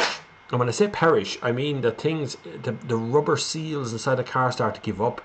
The brake lines start to perish. Everything starts to perish and get old. And it means it's after freezing and cooling and freezing and cooling and freezing, and it starts to crack. It starts to fall apart. And that's a big problem because you start to get leaks in the cars. You don't even notice. Ingress of water into the door sills and stuff starts to happen. You don't even notice it's happening. It just starts to happen. And it's absolutely crazy when it does happen. We better come up with a question to give away this Garmin sat-nav. I'll tell you what, here's a question. Right, I'm going to get you a question. So this is what you can win. And hold up again, in case you just joined us. This is the TomTom Go Premium X. I'm going to give away the whole thing. It comes in this absolutely gorgeous presentation box. It's the sat-nav, it's all the connectors, it's a carry box thing, it's wires and cables and everything you need. And it's got unlimited maps for Europe. I think it's the whole of Europe, or is it the whole world? I don't know if it's the whole world or the whole of Europe, but at least it's Europe on that. And it's full mapping, everything involved, and it's the Go Premium X. I can't remember how much this is. It's well over 200 euros, 300 euros or something, I think, for this one. And I did a video on it. It's on my channel where I reviewed it, and it's very good. It works really well. It's just I'm not sure whether if you use Apple CarPlay or Android Auto, and that it can be a little bit weird to have a sat nav on the dashboard as well. But it's still there. You can give it away. You can keep it. You can mind it and do whatever you want. So I'm going to ask you a single question. You're going to have a message in the comments. The message in the comments, the answer in the comments can be done afterwards. So I'm not going to choose it today. I'm going to choose over the next couple of days. Give people a chance to leave a message in the comments as well, right? So here is the question. How many videos have I uploaded on this channel? That's it. Put a number into the comments and leave the hashtag BobFlavin behind it, and I will pick a winner at some stage over the next couple of days, and I'll bring the bleeding sat nav to your house if you're around the place as well. If not, I will put it in the post to you at some point in the future. So that's the question. How many videos have I uploaded onto this channel? There are some hidden videos. You can find the answer to that pretty straightforward on the channel itself in the About page. You'll see how many videos are listed. Put up the answer onto the comments here. Put the hashtag BobFlavin on it, or it won't qualify because of the name. I can track a hashtag. I can't track just the answers. Put up the number and I'll choose a winner at random and we'll send it out. It's a good sat nav. Yeah, it's a good sat nav. I'll have another giveaway between now and next year. I think I have another dash cam or two to give away as well, so I'll be okay. There will be more giveaways. Brian Collins says, reminds me of a film street cat named Bob. Yeah, she's over there now. Misty, that's what the kids call it. Misty is the name of the cat. She loves the yoke. In fact, she just lies about and sleeps half day and then just murders string left, right and centre. She loves to play. Still only a little kitten. But she turned up at the back door one day. The kids were petting her and I came downstairs. She was sitting there. And then she seemed to stay. She just seemed to hang around. And then we gave her some food. She hung around. And she slept in the garage for a bit. One day she's in there. So I gave her some more stuff. And just kept doing it. And she stayed. Now she's in the house now. So we've taken in a stray. But that has happened my whole life. We've only ever... One dog we actually took. We were given by a person a dog when I was a kid. My dog was named Major. And he lived to be 19 or 20, I think. He lived an extraordinary long time. The cat, no, he lived to be 16, 17. The cat we had, which we found as a stray, was a French breed cat, and she lived to be 24. That's no joke, 24 years old. She was blind as a bat and half her teeth were missing, but she was fine. So we've always taken in strays and stuff in the house, and I always end up with I'm very friendly towards animals and dogs and stray dogs and cats and things. We always end up with strays over the years. They come and they go. After a while, sometimes they go away. Mick Daly says, "Hi Bob, I heard somewhere that the price of new cars will increase over because of Brexit, but why should a new Peugeot increase in prices as they come from a European state?" Well, yep, they kind of do come from a European state, but the problem is, the biggest issue is, a lot of our car companies here are run by the UK, like Ford now. And so the car that we order online, so a dealership here goes online and goes, right, I want to get a blue Peugeot 408, whatever it is, it comes through England to come to us. And so we have to buy it from England to get it here. So sometimes that happens. Not always, sometimes. But just bear that in mind, that prices of cars are going to continue to rise over the next 12 months. We're talking about 12% year on year for a couple of years. So the cars will top out next year. But look, I was talking to a dealership the other day. A couple of weeks back. I was talking to a dealer principal. And he told me that a Seat Ibiza, the entry level model Seat Ibiza, is over 20 grand. Like, that's crazy. That's just a tiny 5-door hatchback. Not tiny, but it's a small 5-door hatchback. The Seat Me is gone. That doesn't exist anymore. So that's finished. That was the €9,999 car, was the Seat Me, which is a tiny 5-door hatchback. Well, 3-door hatchback in 10 grand model is only a 3-door. So cars are going up in price, and that's just not right. It's just, we're going to get ripped off because we're going to go leasing eventually. Philip Nolan says, "Happy Christmas to Bob and family, thank you very much, and the cat, and have a good one. Everyone in the Son of Service community, see you all next year." Now, Philip has taken a few days off from social media as well. I don't blame him. He has a lot of followers, and I know I've been included in some of his tweets, and I've had the nutcases come at me as well, which is kind of funny. I get included in a lot of kind of, I won't say famous people tweets, but sometimes you get included in some famous tweet things, and the amount of kind of nutcases or weirdos that appear out of nowhere, who you to talk to my follower person, it's kind of weird. Anyway, it's always good fun. Social media is just that, social. Don't take it seriously, people. I don't. This time of year particularly, be very careful with your mind. Be very careful with your family's mind. Be very careful what your kids are taking in. At this time of year, it's very easy to get caught up looking at a YouTube video of some US kid earning 20 million a year from YouTube and buying a Lamborghini something or other, or some sort of bespoke doll from Japan or whatever. It's very easy to get caught up in that thing and realize you can't afford that because you're not good enough or whatever. That's just not true. But right now, you probably will feel under a lot of pressure to perform, a lot of pressure to kind of get that big present, a big gift, a big thing, to make sure Santa fulfills all of the dreams, But actually, you just got to think back to what you remember from your childhood, what made Christmas good to you, what made this time of the year good to you, and 99% of the time, it's just kicking around with your friends and family, It's just meeting people up on Christmas morning with your bike and cycling about was probably the thing that made Christmas more interesting. And my kids are more interested in the ham and the turkey dinner, That's kind of what they want to do. So it's definitely not all about presents this time of year. So just mind yourself, mind your mind, take it easy, get off social media maybe for a few days. Particularly stay away from Facebook. I think Facebook is the number one cause of depression at the moment amongst young people. I think it's terrible. I think TikTok is probably a great relief. I think that's why it's after getting such a hit in the amount of the surge of people going there, because it's just fun. It's just back to Vine days, It's a bit of a laugh that you're looking at rather than the normal crap that comes into it. But I think Facebook and Twitter and stuff have had their time, and I think it's time we all got strong with that sort of stuff and started talking to our kids about it, talking to our friends and family about it. If you see somebody on Instagram or Twitter or Facebook or whatever it is, and they seem to be in trouble, don't be afraid to ask them. Don't be afraid to say to them. I did it the other night on Twitter. I seen a tweet from somebody I like, and I found that they were just having a bad day, but it seemed at the time that it could have been much worse. So take care of your mind this time of the year. This is a very critical point of the year where we get into this Christmas thing and we all go out and try and get the best gifts and the best this and the best that, and suddenly find out it's not there. It's not about gifts.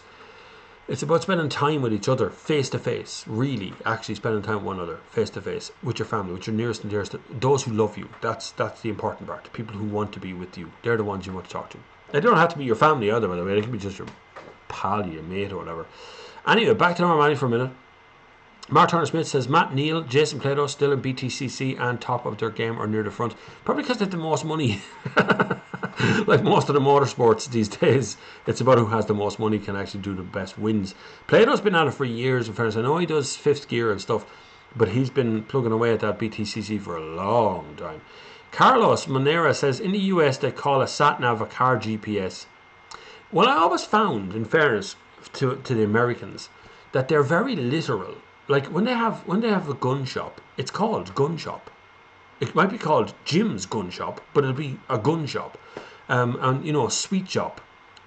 They don't have a newsagents. You know what I mean? Because that's too general. They'll have sweet shop, paper shop, and I kind of like that about Americans. I kind of like the way that they do that because they're very good at defining themselves in that respect, and they're very good about talking about things as well. So they'll tell you straight that they don't feel well, or they don't, you know, they just say it, I'm sick, or have diarrhea or something, you know, they're just very literal in that kind of sense. So I kind of admire that about, we're very restrained. We took a lot of our cues from the English and the English mentality of stuff. I grew up watching BBCs and stuff on TV, so we took a lot of our cues from what the English does, which is hide it all inside. So instead of being literal, we call it, you know, the emporium of wonderfulness that sells guns, you know. It's a fishing and tackle shop, and in the back you find a pile of shotguns in it. You know what I mean? So it's we don't do the literal thing so well, whereas the Americans do. Presbyterian Irishman. That's an unusual name. Bet that gets a lot of attention on YouTube. Happy Christmas, Bob and family. I look forward to the Sunday service every week. Always entertaining and most informative. Thank you very much. You're more than welcome, sir. 12 months we've been doing it now. This year, every month we did a Sunday service every Sunday, at least 2 or 3 a month. I don't think I took a break at all this year from Sunday service. I've been doing the Sunday service for a good few years, in fairness. I've actually done it. I didn't do it very regularly. And I can still remember there's some names that still comment right now who commented were the first time I ever did it, where there was only like 5 or 6 people there watching it. It was just after YouTube allowed live things to happen. And other things, like we remember back as well, we've had people who've passed away who've been commenters, regular commenters here as well, since we've started. And it's been sort of a weird year for that sort of stuff to happen. But it does happen. People mature, people get older, physically and mentally they get older, of course. It's awful easy to get physically unfit.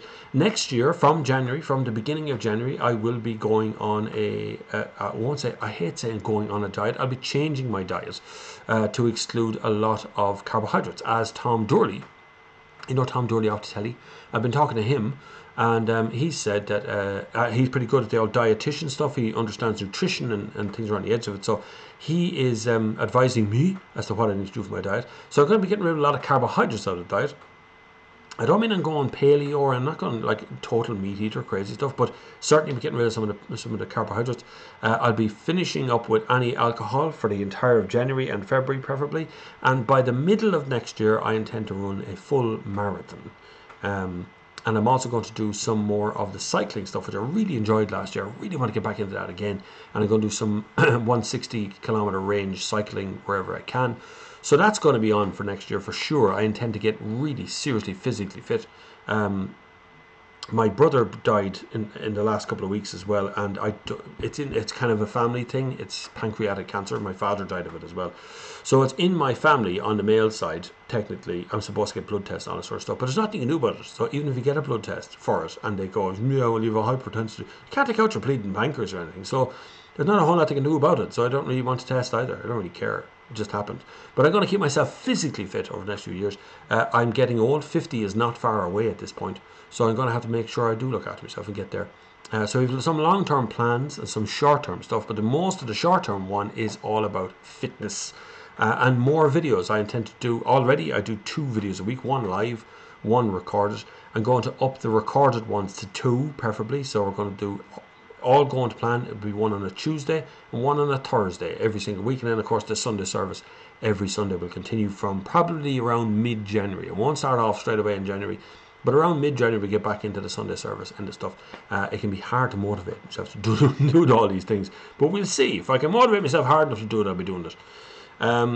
Gunnar Donegal says, hi Bob, well done on the show, thank you. Keep up the great work. I think it was wondering if I should trade in my 2013 Audi A6 estate, as I've just cracked the 200,000 kilometer mark, or should I just drive it on as it's going great?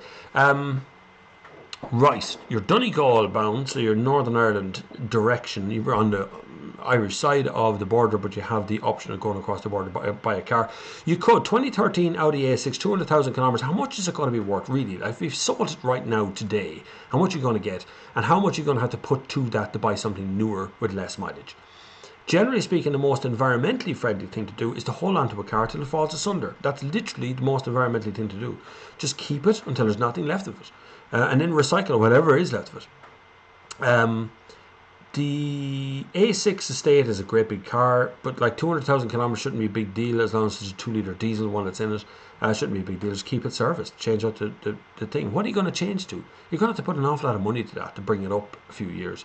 And where do you go? Another A6 Avant, E-Class estate, something like that? You know, you're going to have to go that direction. So you're going to have to spend a shed load of cash to continue going up that hill. Eric Watcher said, thanks for all the great videos and the content over the year, Bob. Hope it's a decent break over the Christmas. I will. I'm going to turn off the phone for a couple of days even, but mostly from Christmas Eve. Christmas Eve is the bit that I like the most, actually. I think Christmas, if you go into the shops right now, right, you think it's going to be all Christmassy and lovely. Like, go into Penny's or Tesco's, right, and you'll notice that most of the Christmas stuff is already gone because nobody buys a Christmas thing on Stephen's Day. You know what I mean? Or if you're a true Irish person, you say Stephen's Day. Stephen's, lots of S's at the end of it. It's Stephen's Day here. It's Boxing Day in the UK. I don't know what you call it elsewhere, but that's the two versions of it. But you notice on like those kind of days pass by, the deals are finished. Things are disappearing. I couldn't even see. I went in today and I was in Penny's this morning to see if I could see a few bits and pieces around. There wasn't even a Christmas jumper. You know, one of those light up jumpers? Not even one of those on the shelf anymore. They've already prepared for January sale stuff, and January's already happening in the shopping end of stuff. It hasn't been a great year by, well, hearsay, I suppose. I've had a few people tell me retail wise, people have not been spending a lot of money. That there is money in the country, but people aren't doing that. People are spending on experiences. It's called experiential spending, is what it's called, where you spend money on going to do something rather than buying a trinket or something. And I wholeheartedly agree with that one. If you're interested, actually, you're interested in mountain biking, the tracks, the new mountain biking tracks that are open in Sleebo Mountain are now open, and you can come down with your mountain bike and zoom across Sleebo Mountains. I have walked some of those tracks. They weren't open when I was here last time. They've only just opened. But I was talking to Quilcha, and they say it's open. So I thought I'd give it a mention here as well today. So even remotely into mountain bikes, there's some brilliant tracks that take you right across the top of Sleebo. Some of the most wonderful views in the world from the top of Sleebo Mountains, and none of them are too steep. So you should be able to manage any one of them. They're not massive, steep, huge, crazy jumps, but they are there. So I'm hoping to have a little go on myself once I get my mountain bike running. I bought a mountain bike years ago, but I changed the tires on it to road tires. So it's actually got road tires on a mountain bike, which won't work at all off-road. Trevor has answered the question, said 714. Do you know what? I don't know, but I'm going to have to actually look at the answer to that myself. I don't know. I've never counted how many videos. Did I really put up 714 videos? Holy moly. I know June next year this channel is 10 years old. Would you believe that?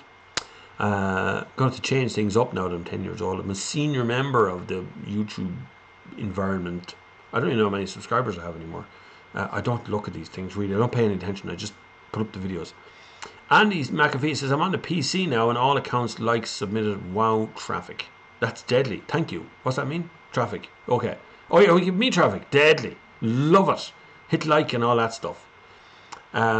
And if you can support the channel, it's brilliant. If you can send money this way, it's absolutely fantastic. Thank you very much. Very kind. We're into the last 20 minutes of the Sunday service for this whole year. And I'm still going to give away that full sat-nav if you want it, of course. You don't have to.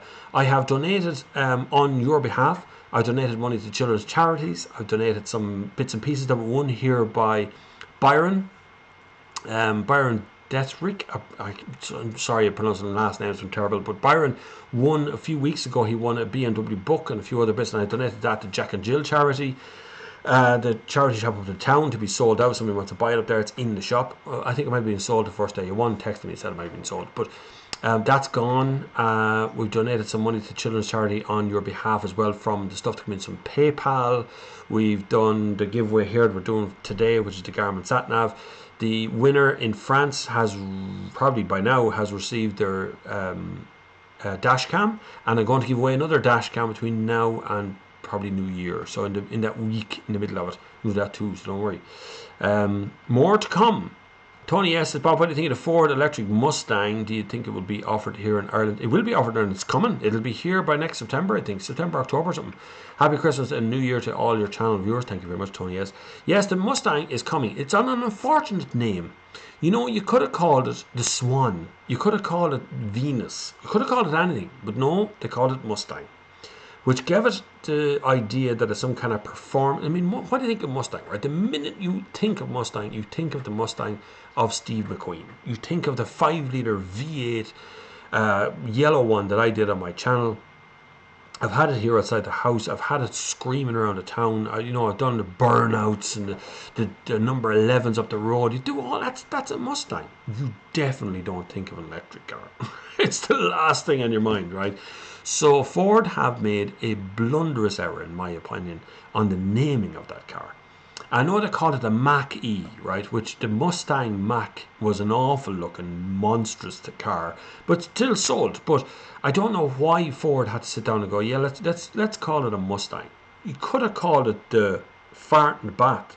Call it whatever you want, but Mustang was wrong. Still, it'll be here this year, or 2020.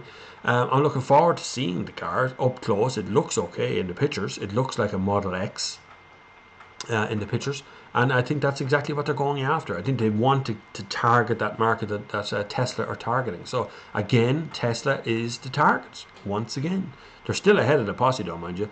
They just sent out a new update. Actually, if you've got a Tesla at the moment, Model X, Model Y, not Y, they're not on sale, S or 3, there was recently a new update that's come out as well. It's given you more roadside recognition information and more stuff inside it. So they send updates over the wire, as does every car company, by the way. They all do it, but a lot of them need to be connected to Wi-Fi. Tony, yes, those got one. Mark Turner Smith says, always big crash in BTCC. Last actual death was Keith O'Dore at the European Touring Car Championship, wreck of some kind, mid-1990s. European Touring Championship round. Yes, that's true. Yes, Keith O'Dore was killed. I actually remember that vaguely. There's not many deaths in motorsport anymore because it's crash barrier technology and roll cages and safety equipment in general. It doesn't really happen as much. I suppose Formula 1 is always a target. We've had a few incidents over the last few years. Now, of course, they put in the barrier thing around the top to stop wheels coming up and killing the driver. Their head is open to space. But if you go back a few years, so many people killed in motorsports years ago. Go back to the 30s. Go back to when Le Mans started with the proper, flying start, where you had to run across the track, get into your car, get started. So people got rolled over while they were running across the track. Crazy stuff. The guy who did the checker flag was killed a couple of times at that because he'd run out on the track and wave the checker flag near the first guy and then not be able to get back off the track, and a fellow would run him over.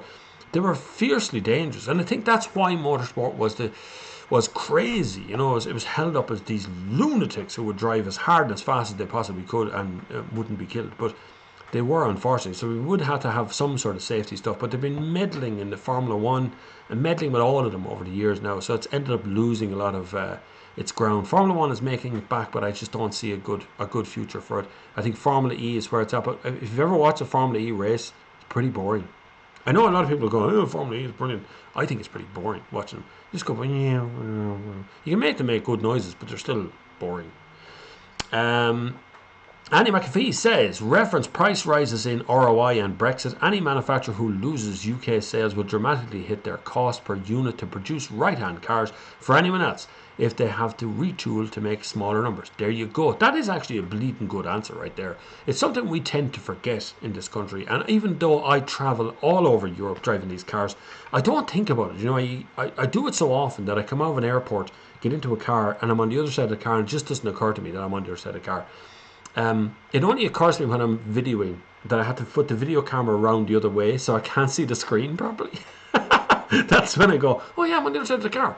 But we are, along with England, UK, the only countries in Europe that want the steering wheel on the other side of the car. And so some cars, you end up with the volume control off over there. You try and turn the volume down in the car, and sometimes over here. It depends on who made it. As was pointed out in the Peugeot 208 video, when I pointed out that the Peugeot 208 in France has a lovely big glove box, massive big one. But when it comes over here, they don't move the fuse box, so they just move the thing, and the glove box becomes tiny.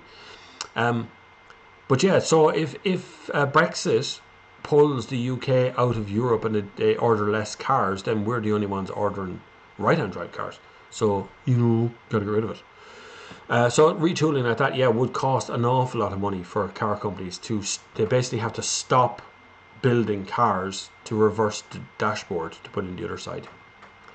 I don't know why we don't just change the side of the road we drive on. Honest to God, I think we could do it. I really think, given the right marketing tools, the right amount of money, really invest a lot of money in it, we could literally change sides of the road overnight and it wouldn't be a big deal. We could do it. We just set a date. We did it. We went from miles per hour to kilometers per hour, and we've done it. We've done it. Now, cars don't even get sold here with miles per hour written on the clock anymore. Now they just have kilometers per hour on them. We've done everything else, and yet we still drive on the other side of the road. And that's because of Northern Ireland, I suppose. You know, because Northern Ireland's still in the UK, so they drive on the side of the road, so we had to stay where we were. We got all our cars from England anyway, so... But now we're not buying them from England, we're buying them from Germany now. We're buying them from France now, we're buying them from Spain, direct. We're not coming through the UK. So I think maybe we should really properly investigate, could we change the side of the road we drive on and not cause complete carnage? Well, this is Ireland. There probably will be carnage for a little bit. But you know, a few deaths in the long term, it's, you know, only the strongest survive, you know. That's how it works. That's good working out that. Mark Daly says, sorry to hear about you, but be healthy, be happy. Be healthy, be happy is the two most important factors to take out of that. Brian Cullen says, Bob, so very sorry to hear about your brother. Did you say in the last couple of weeks? Yes, it was. Now it's nearly 2 weeks ago now. Like I said, pancreatic cancer. He told me in March that he was diagnosed with it. But he'd been a little bit ill for a while before that. But he told me in March he'd been diagnosed, and he was the same as my father. My father was diagnosed in January, was dead in October. That's how fast that happens. It is a form of cancer that people get quite regularly. It's almost always terminal. It's not an odd one. It's just pancreatic stuff, which is, it's normally down to heavy drinkers and smokers tend to get more of it than anyone. But you know, it's not just that. It's environmental factors and all kinds of other things. I think it's invariably we all live a lot longer than we used to before, so we're all probably going to be getting some form of cancer over time. It's an age-related thing. It's a health-related thing. Some people seem to live out their lives pretty well. If you look at people, I was looking at a documentary last night about Gene Kelly. He lived to be 80 something and in pretty good health until he had a stroke. And once the stroke came, that was the end of him. But up to that point, he was in pretty good health into his 80s, and he was a smoker and a drinker when he was younger as well. And then there's other people who very, very fit people who died early from liver cancer. You know, so you just don't know where it's going to hit you. What you got to do is not worry about it. And just get on and do the best you possibly can with your life and try and fill it full of stuff to do at all times. Because the last thing you want to do is to be lying on the broad of your back in a hospital looking up going, I wish I dated that person. I wish I took that flight. That's all that's going to happen. You will always regret the things you didn't do. You will never regret the things you did do, right? You will always look back throughout history and go, you know, I wish I went camping that time with my friends. You'll think about that. You will not go camping and come back and go, God, I regret ever doing that. It's just stupid. It's an experience. You just put it down to experience. You move on, get the next thing. So there's always a bright side to the things you do, but there's very rarely a bright side to the things you don't do or the things you say no to. That's at that point where you will always wonder what could have happened if you did stuff. And thankfully, throughout my whole life, I've generally said yes to pretty much everything, and that's why I'm still on this crazy adventure. Nearly 50 years old, an old YouTuber at this point. But still on this crazy adventure of life, which is still getting up every day, being enthusiastic about what I want to do today, and filling my day full of stuff to do and tons of plans for next year, and very little of it around social media, very little of it outside my YouTube environment.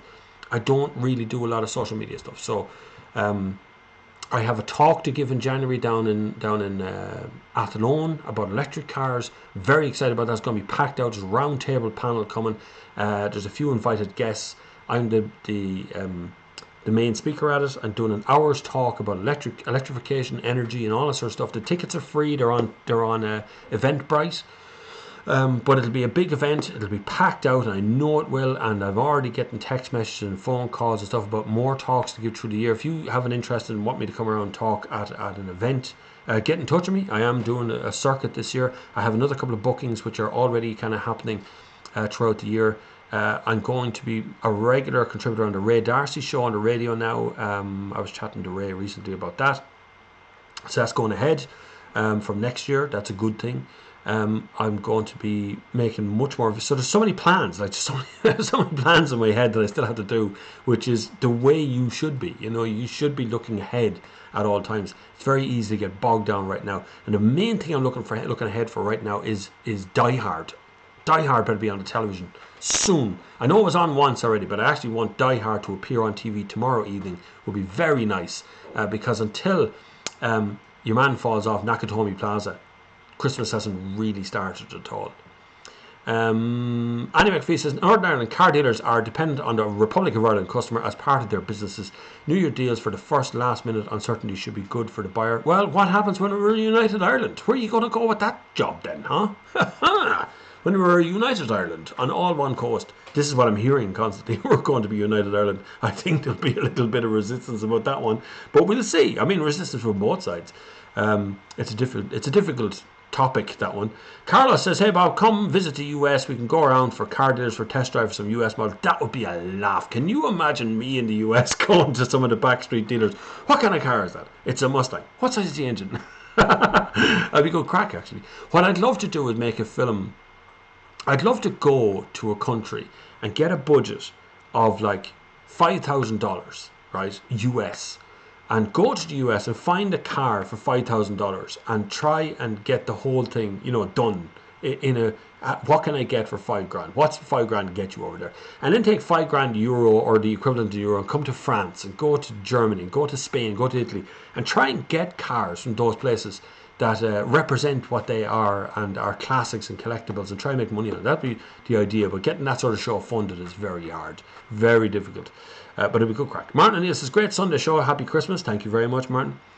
Great idea on the donations to make to charity. Yeah, I have been making donations on your behalf, just as you guys, to various little charities that I trust. It's very hard to find ones that I trust, that I know is good, that I know aren't top heavy with management on $50,000 and $60,000 a year. So I tend to stick to things like Laura Lynn.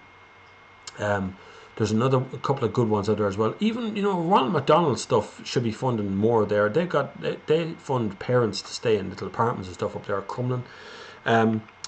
You don't donate to them. You don't have to. You donate to other charities around the edge of that. There is another couple of ones that do relief for parents who have disabled kids.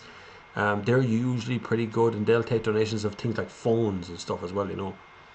Andy McPhee says, Senna's still last death in F1. I think so too, but someone got hit by a tyre at some point, was very badly hurt. Liam Cotter, is the NOx tax coming in 2020? It is January the 1st, 2020.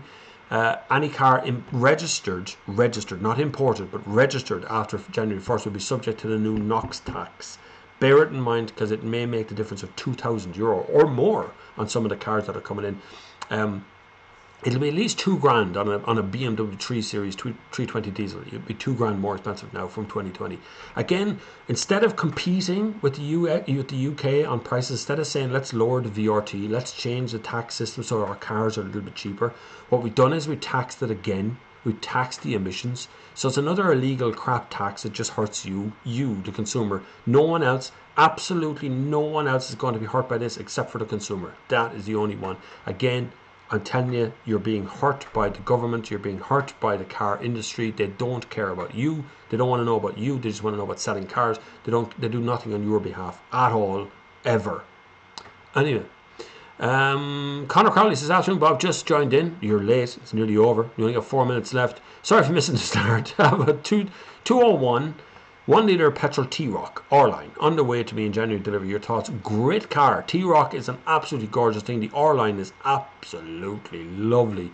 You will be very happy in that car. It'll be fine. Once your mileage isn't gigantic, that 1 litre is going to do you just absolutely perfect. Is it an automatic one? Because the auto one is actually quite nice to drive, I thought. Lovely little runabout.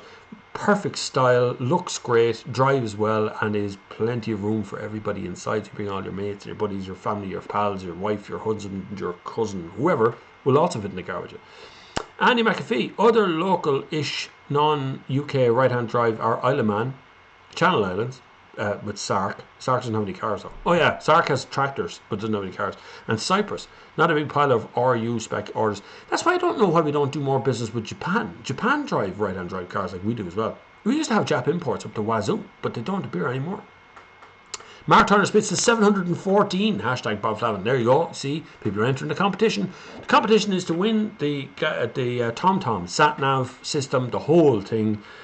And I'll send it out to you in the post, or I'll drop it to your house if you're around the place. And the question is, how many videos I've uploaded online?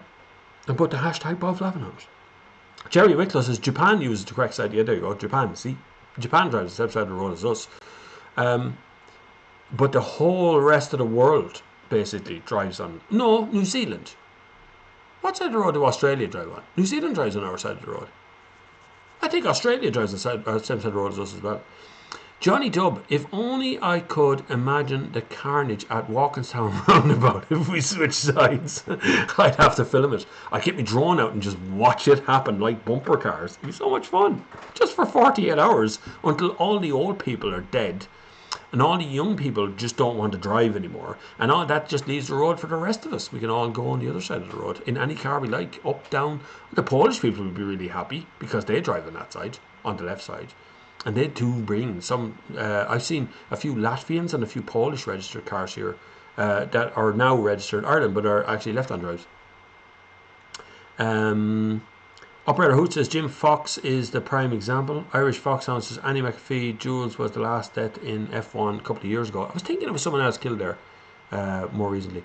Brian Cullen, Bob, you're an inspiration. Thanks very much. Way beyond cars. Speaking as someone who's struggling somewhat, to be honest.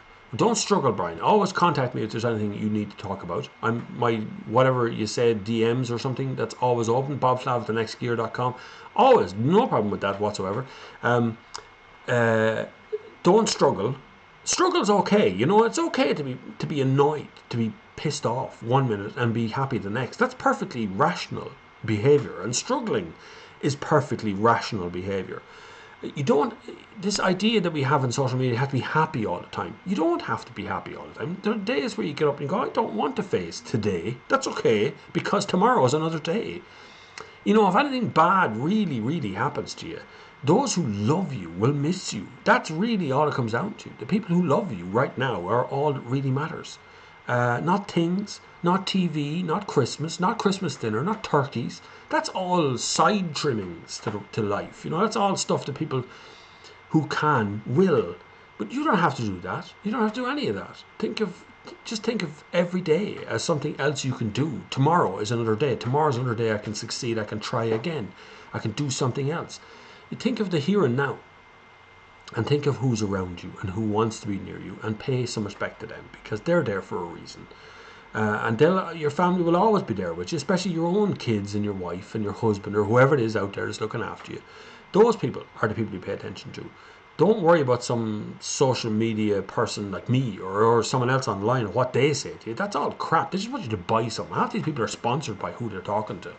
Most of these car reviewers out there are sponsored to do their car reviews. They're sponsored by a car company or something.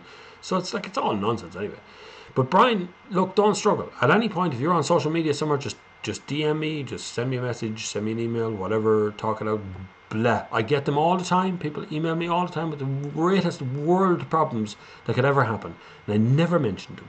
I never go public with it. I don't read them out around. I just sit there and I answer if I can, or I listen to your problems and I just let you go on. I used to be called Father Bob on this at one point when I started this first Sunday service. People thought they were coming from Mass. I still remember that American lady who turned up and started praying in the comments. It was so funny. It really was. An American woman. After a few minutes, she goes, "What kind of service is this?" And I go, "It's a Sunday service where we talk about cars." There was only 6 or 7 people in the place. She was one. She goes, "Oh, I thought it was Mass." It was deadly. Maybe I should start Mass and do it properly. Become a registered priest of some sort. Irish Foxhound Death in F2, also with a big T-bone this year. But it's great to see the big accents and they walk away. It really is. It's amazing when you see the car disintegrate into a million bits and then they get out and walk off the steering wheel. It's funny when it happens. Paul Hickey, 714 is the answer there again. Connor Crowley, me again. No, the T-Rock I've ordered as a manual and only do around 15,000 kilometers a year. That's plenty. Looking forward to getting it. It's going to be fine. It'll be fine. Manual gearbox is lovely. It's just the automatic's actually quite nice if you're a town driver. I wouldn't care if I was in a 98 Nissan Micra 4-speed automatic around the city. As long as it was an automatic and I didn't have the clutch. I'm insanely lazy. I really am. And the more I do this, the lazier I get. Like when I turn up and someone, you're after dropping back a Mercedes E-Class, it's just like, D, go. And then you have to pick up a manual gearbox. You're going to go, no, I have to change gears myself. I'm so lazy these days. Foxhound is answer 714 as well. Annie McPhee says, yeah, Australia right-hand drive too, but totally different spec from EU on compliance. That's not surprising. Their car industry is dead. I mean, they just got rid of it. Holden was their big thing out there. Commodore. Opel was out there. What were they called out there? Are they called Holden out there? But yeah, they're gone. They used to manufacture in that country as well. Carla says, have a good day, have a happy Christmas and a great new year. Good sentiment. I had to put the snow tires on my Subaru Legacy. Are you in America? Because it's definitely not going to snow here. Mara Turner Smith said, oh, he's talking to Andy McVie. Liam Cotter's entered. Zdenko has entered. Come on, Zdenko. No matter how bad your circumstances are at any given time, there's always some poor soul a lot worse off than someone else around the world. There is. In fairness, if you look at some of those Syrian kids, people in Turkey, anywhere in that kind of region out there right now who have nothing. Their homes are gone, their lives are finished, and they still march on every single day in the hope that they're going to get to the EU and get saved up here at some point. And we all sit back and go, nah, let's build a wall. South America, Mexico, they have massive drug cartels there operating that are killing people left, right, and centre. We live in an insanely safe country. We are very safe here in this little country of ours. And the same in the UK, same in England. It's a very, very safe country. Very little ever happens that would cause us any massive concern. Particularly on my little island of Ireland, where we have such good time. It's safe, it's not radical. Talk to everybody, everybody's fairly friendly. It's okay, it's fine. We're multilingual, multicultural. The Muslims do their thing, the Hindus do their thing, the Chinese do their thing, and we do our thing, and that's all okay. Life is not as... Life comes at you, and you kind of have to react to what's coming at you, and that's kind of the way it is. You have to deal with stuff as it come along. As long as you continue to deal with it as it's happening, it's never going to become a problem. Just don't bury your head in the sand and not deal with the issue in front, because that's often the worst part, because then it hangs like a big anvil on the side of your head trying to hurt you into the future instead of something you just dealt with and it's finished and that's it. We all have our problems. We all have issues. I have Revenue asked me what a YouTuber is at the moment, so we all have issues. I'm trying to deal with that one as well. They don't understand. They don't understand what a YouTuber is, which is fun. Try and explain that to a 50-something-year-old online. You have to deal with everything as it happens. And like we've come through in this household here, we came through a good tough period from 2008 onwards. you know, I was made redundant. We had no money coming in whatsoever. We just bought this house. We just bought a car in 2006. We had a child on the way, and everything happened all bang, all at once happened to us, and there was nothing we could do about it. And we've struggled all along through all the years to get where we're going. We're getting there. We're still getting there every day. We're still not safe and secure, but we know we're more secure than we were. But I like it. I love the adventure of it. I love the adventure of life. There's an adventure to every day getting up and doing something else other than being a worker bee, you know, going to work every single day. There's stuff you do outside of that that's fun. Find something else to do each time. Get a mountain bike. Come down to Sleep Bloom. Go cycling there a bit. Get out on the road. Go running. Go get some exercise. Do something rather than just sit around staring at a wall or staring at a bill or staring at something. It'll drive you mad anyway. Mark Turner Smith, happy Christmas to all here, Bob and the family, including the cat. We're over time, which we're still going. I'll be fine. The Christmas one is fine. Johnny Dub says the gospel according to Bob. Amen. Thank you very much. Bob did it in the 60s in Sweden. That changed the size of the continent. Yeah, but there was hardly anyone bloody driving. You see the picture of them all doing it, trying to figure out what corner. There was hardly anyone driving cars back then. Now we have 2.8 million cars on the road in Ireland? It's more if you include Northern Ireland anyway. Loads of entries there for the video one. 714 seems to be how many videos uploaded. I've actually uploaded more videos than that would show. That would only show the public videos. There's actually more videos than that. I think I've over 800 videos on the channel because I made a few of them private over the years because there were copyright claims. So I made them private, so I stopped getting views. Carla says, I'm near Philadelphia in the US. Come and visit. I'd love to. If you have a ticket, stick it in the post. I'll come over. Robbie Boyle says 714 wonder videos. Bob, thank you for all of the content. No problem at all. YouTube tells me how many you've uploaded. 715 videos. Someone has disagreed. There is a 715 among the 14s. You'll all have to go check again, lads. Charles C. Well, we do have the second highest number of jihads per capita and have ISIS bride and loose.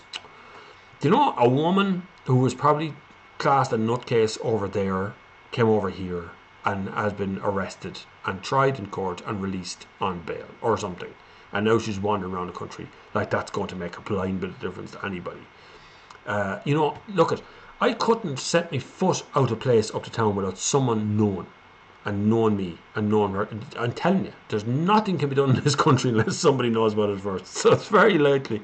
I don't believe that for 1 second, Charles. We have jihadists here, the second highest number of jihadists. We have some lovely Muslim people that I've met here on multiple occasions who say hello to me every time on the street that I know me and they know cars and they talk about cars and stuff. And it's just cool. They're cool people. They opened their mosque here in the middle of the year and invited everybody, male and female, kids, adults, whoever, to come in and see the house that is their mosque here in the town. And I visited and I didn't have to wear a hat and nobody questioned anything I was doing, and I went in and I chatted and talked to everybody inside and I got a great vibe from them. I thought they were very nice.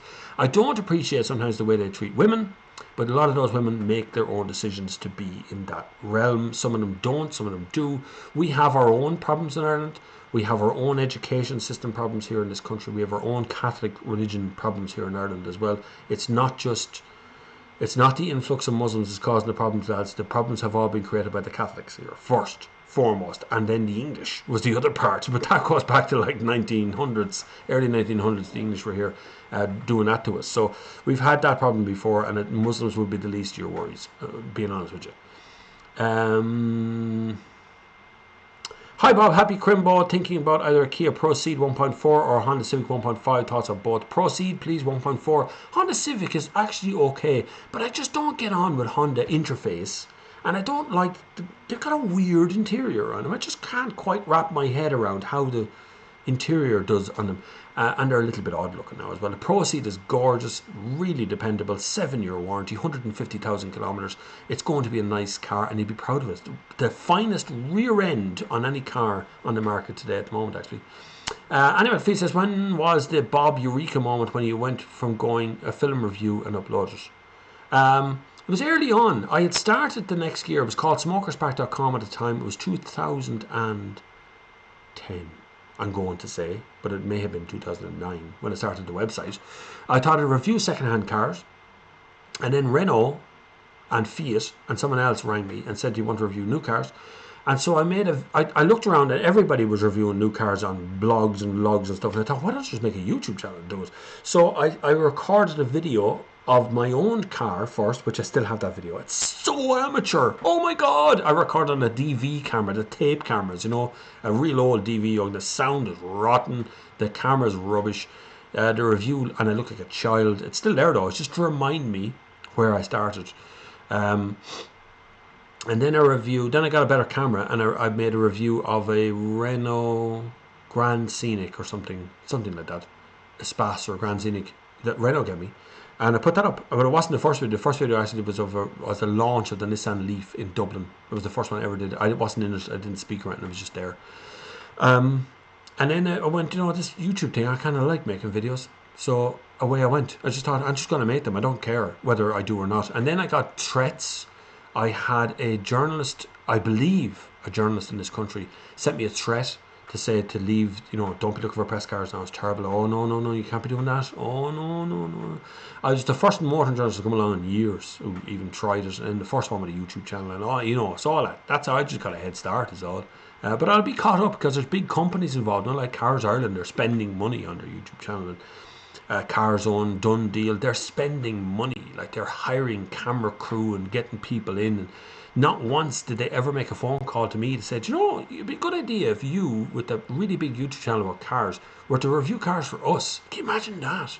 Imagine that if I was to review cars for Cars Own or Done Deal, or instead of inventing new people. Just saying, nothing wrong with people doing it, just didn't have to invent a new person to do it. Keith Bevan says, Merry Christmas, Bob. Thanks for all the good content over this year. Irish Foxhound back in the early 80s, driven to Dundalk from Carrick on Sunday night.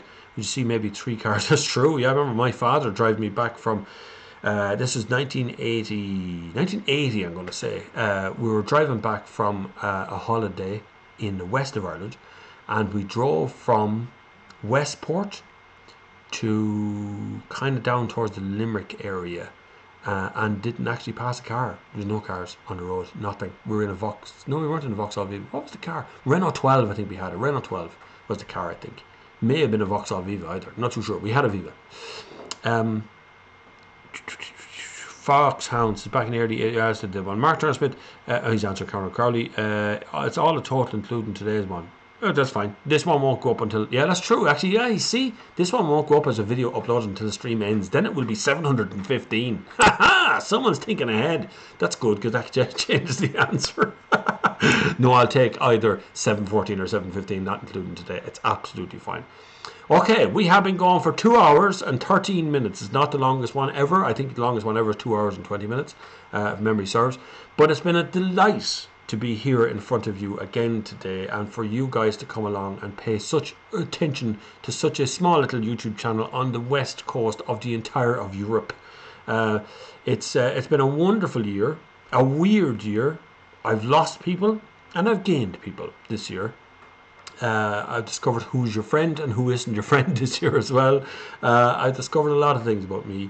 I presented awards, the Irish Car of the Year. I stood there on the stage and in my tuxedo in front of everybody, the whole room, the whole country, as a little YouTuber. And it's down to you guys. I've given talks in the Ideal Home Show, I've given talks in libraries, I've done on, and it's all down to the audience who turns up here every week on YouTube. And it's growing, and it grows all the time, and it's like a little flower that I've set loose now, and it never seems to end, and it's brilliant. And YouTube are doing their absolute best to mess it up in every step, but yet I seem to be insulated against all those steps, and I continue the growth as it is. But it really is down to you guys. I'm humbled every week when I look at the channel total and it goes up. You know, I upload a video and I see 2,000 views, 3,000 views, 6,000 views, 12,000 views, and I'm thinking back to the first few videos where I was happy to see 100 views. You know, it's an amazing thing to see growth that you can see on your channel and see on you every day, and it's brilliant. I wish you all of the best for this Christmas holiday. I hope to God you have the best time that you've ever had in your life. Think of those around you. Think of those people who maybe don't get a visit this time of the year, or don't know who you are, your neighbour, your friend, your mother, your father, your uncle, brother, sister, uncle, aunt, whatever it is. Any of those people out there who maybe don't see anybody over this break, or maybe they don't want to see anybody. Don't get me wrong, not everybody wants to be wrapped up in a Christmas spirit, but I wish you and yours the very best at Christmas time. To everybody who's joined me over every single Sunday service over this year, or you've come along, you've stayed, you've gone, whatever it is, thank you. It's been brilliant. To all the supporters this year, thank you. From the bottom of my heart, you have literally saved my ass on many occasions, and you've allowed me to buy more and more equipment that makes this channel run more smoothly and makes the time and effort that goes into it enormous. I probably put about 70 hours a week, nearly every week, into this channel, between answering comments, answering emails, going online, tweeting, pictures, all that. It just adds up to a gigantic amount of hours. And you know what? I actually love every one of them, even the hard ones, even the difficult ones, where I'm stuck overseas and you know, I'm standing in Spain somewhere and somebody tells me that my brother has died, and you still go, well, I still have a job to do, so I better put my video up. You know, it's just there, and I really love it, and I really enjoy it, and I'm delighted that you guys are still here. So thank you very, very much for watching. Please take care of each other over the Christmas break. I will be back sometime in mid-January with the Sunday service again. Might sneak in another Sunday service between now and New Year. We'll see how that goes, see how I'm feeling. If I'm not completely hungover and dying in the corner, I might be able to join you. But thank you very much to each and every one of you for subscribing and being here every time for the Sunday service. But until the next time, I will see you on the far side.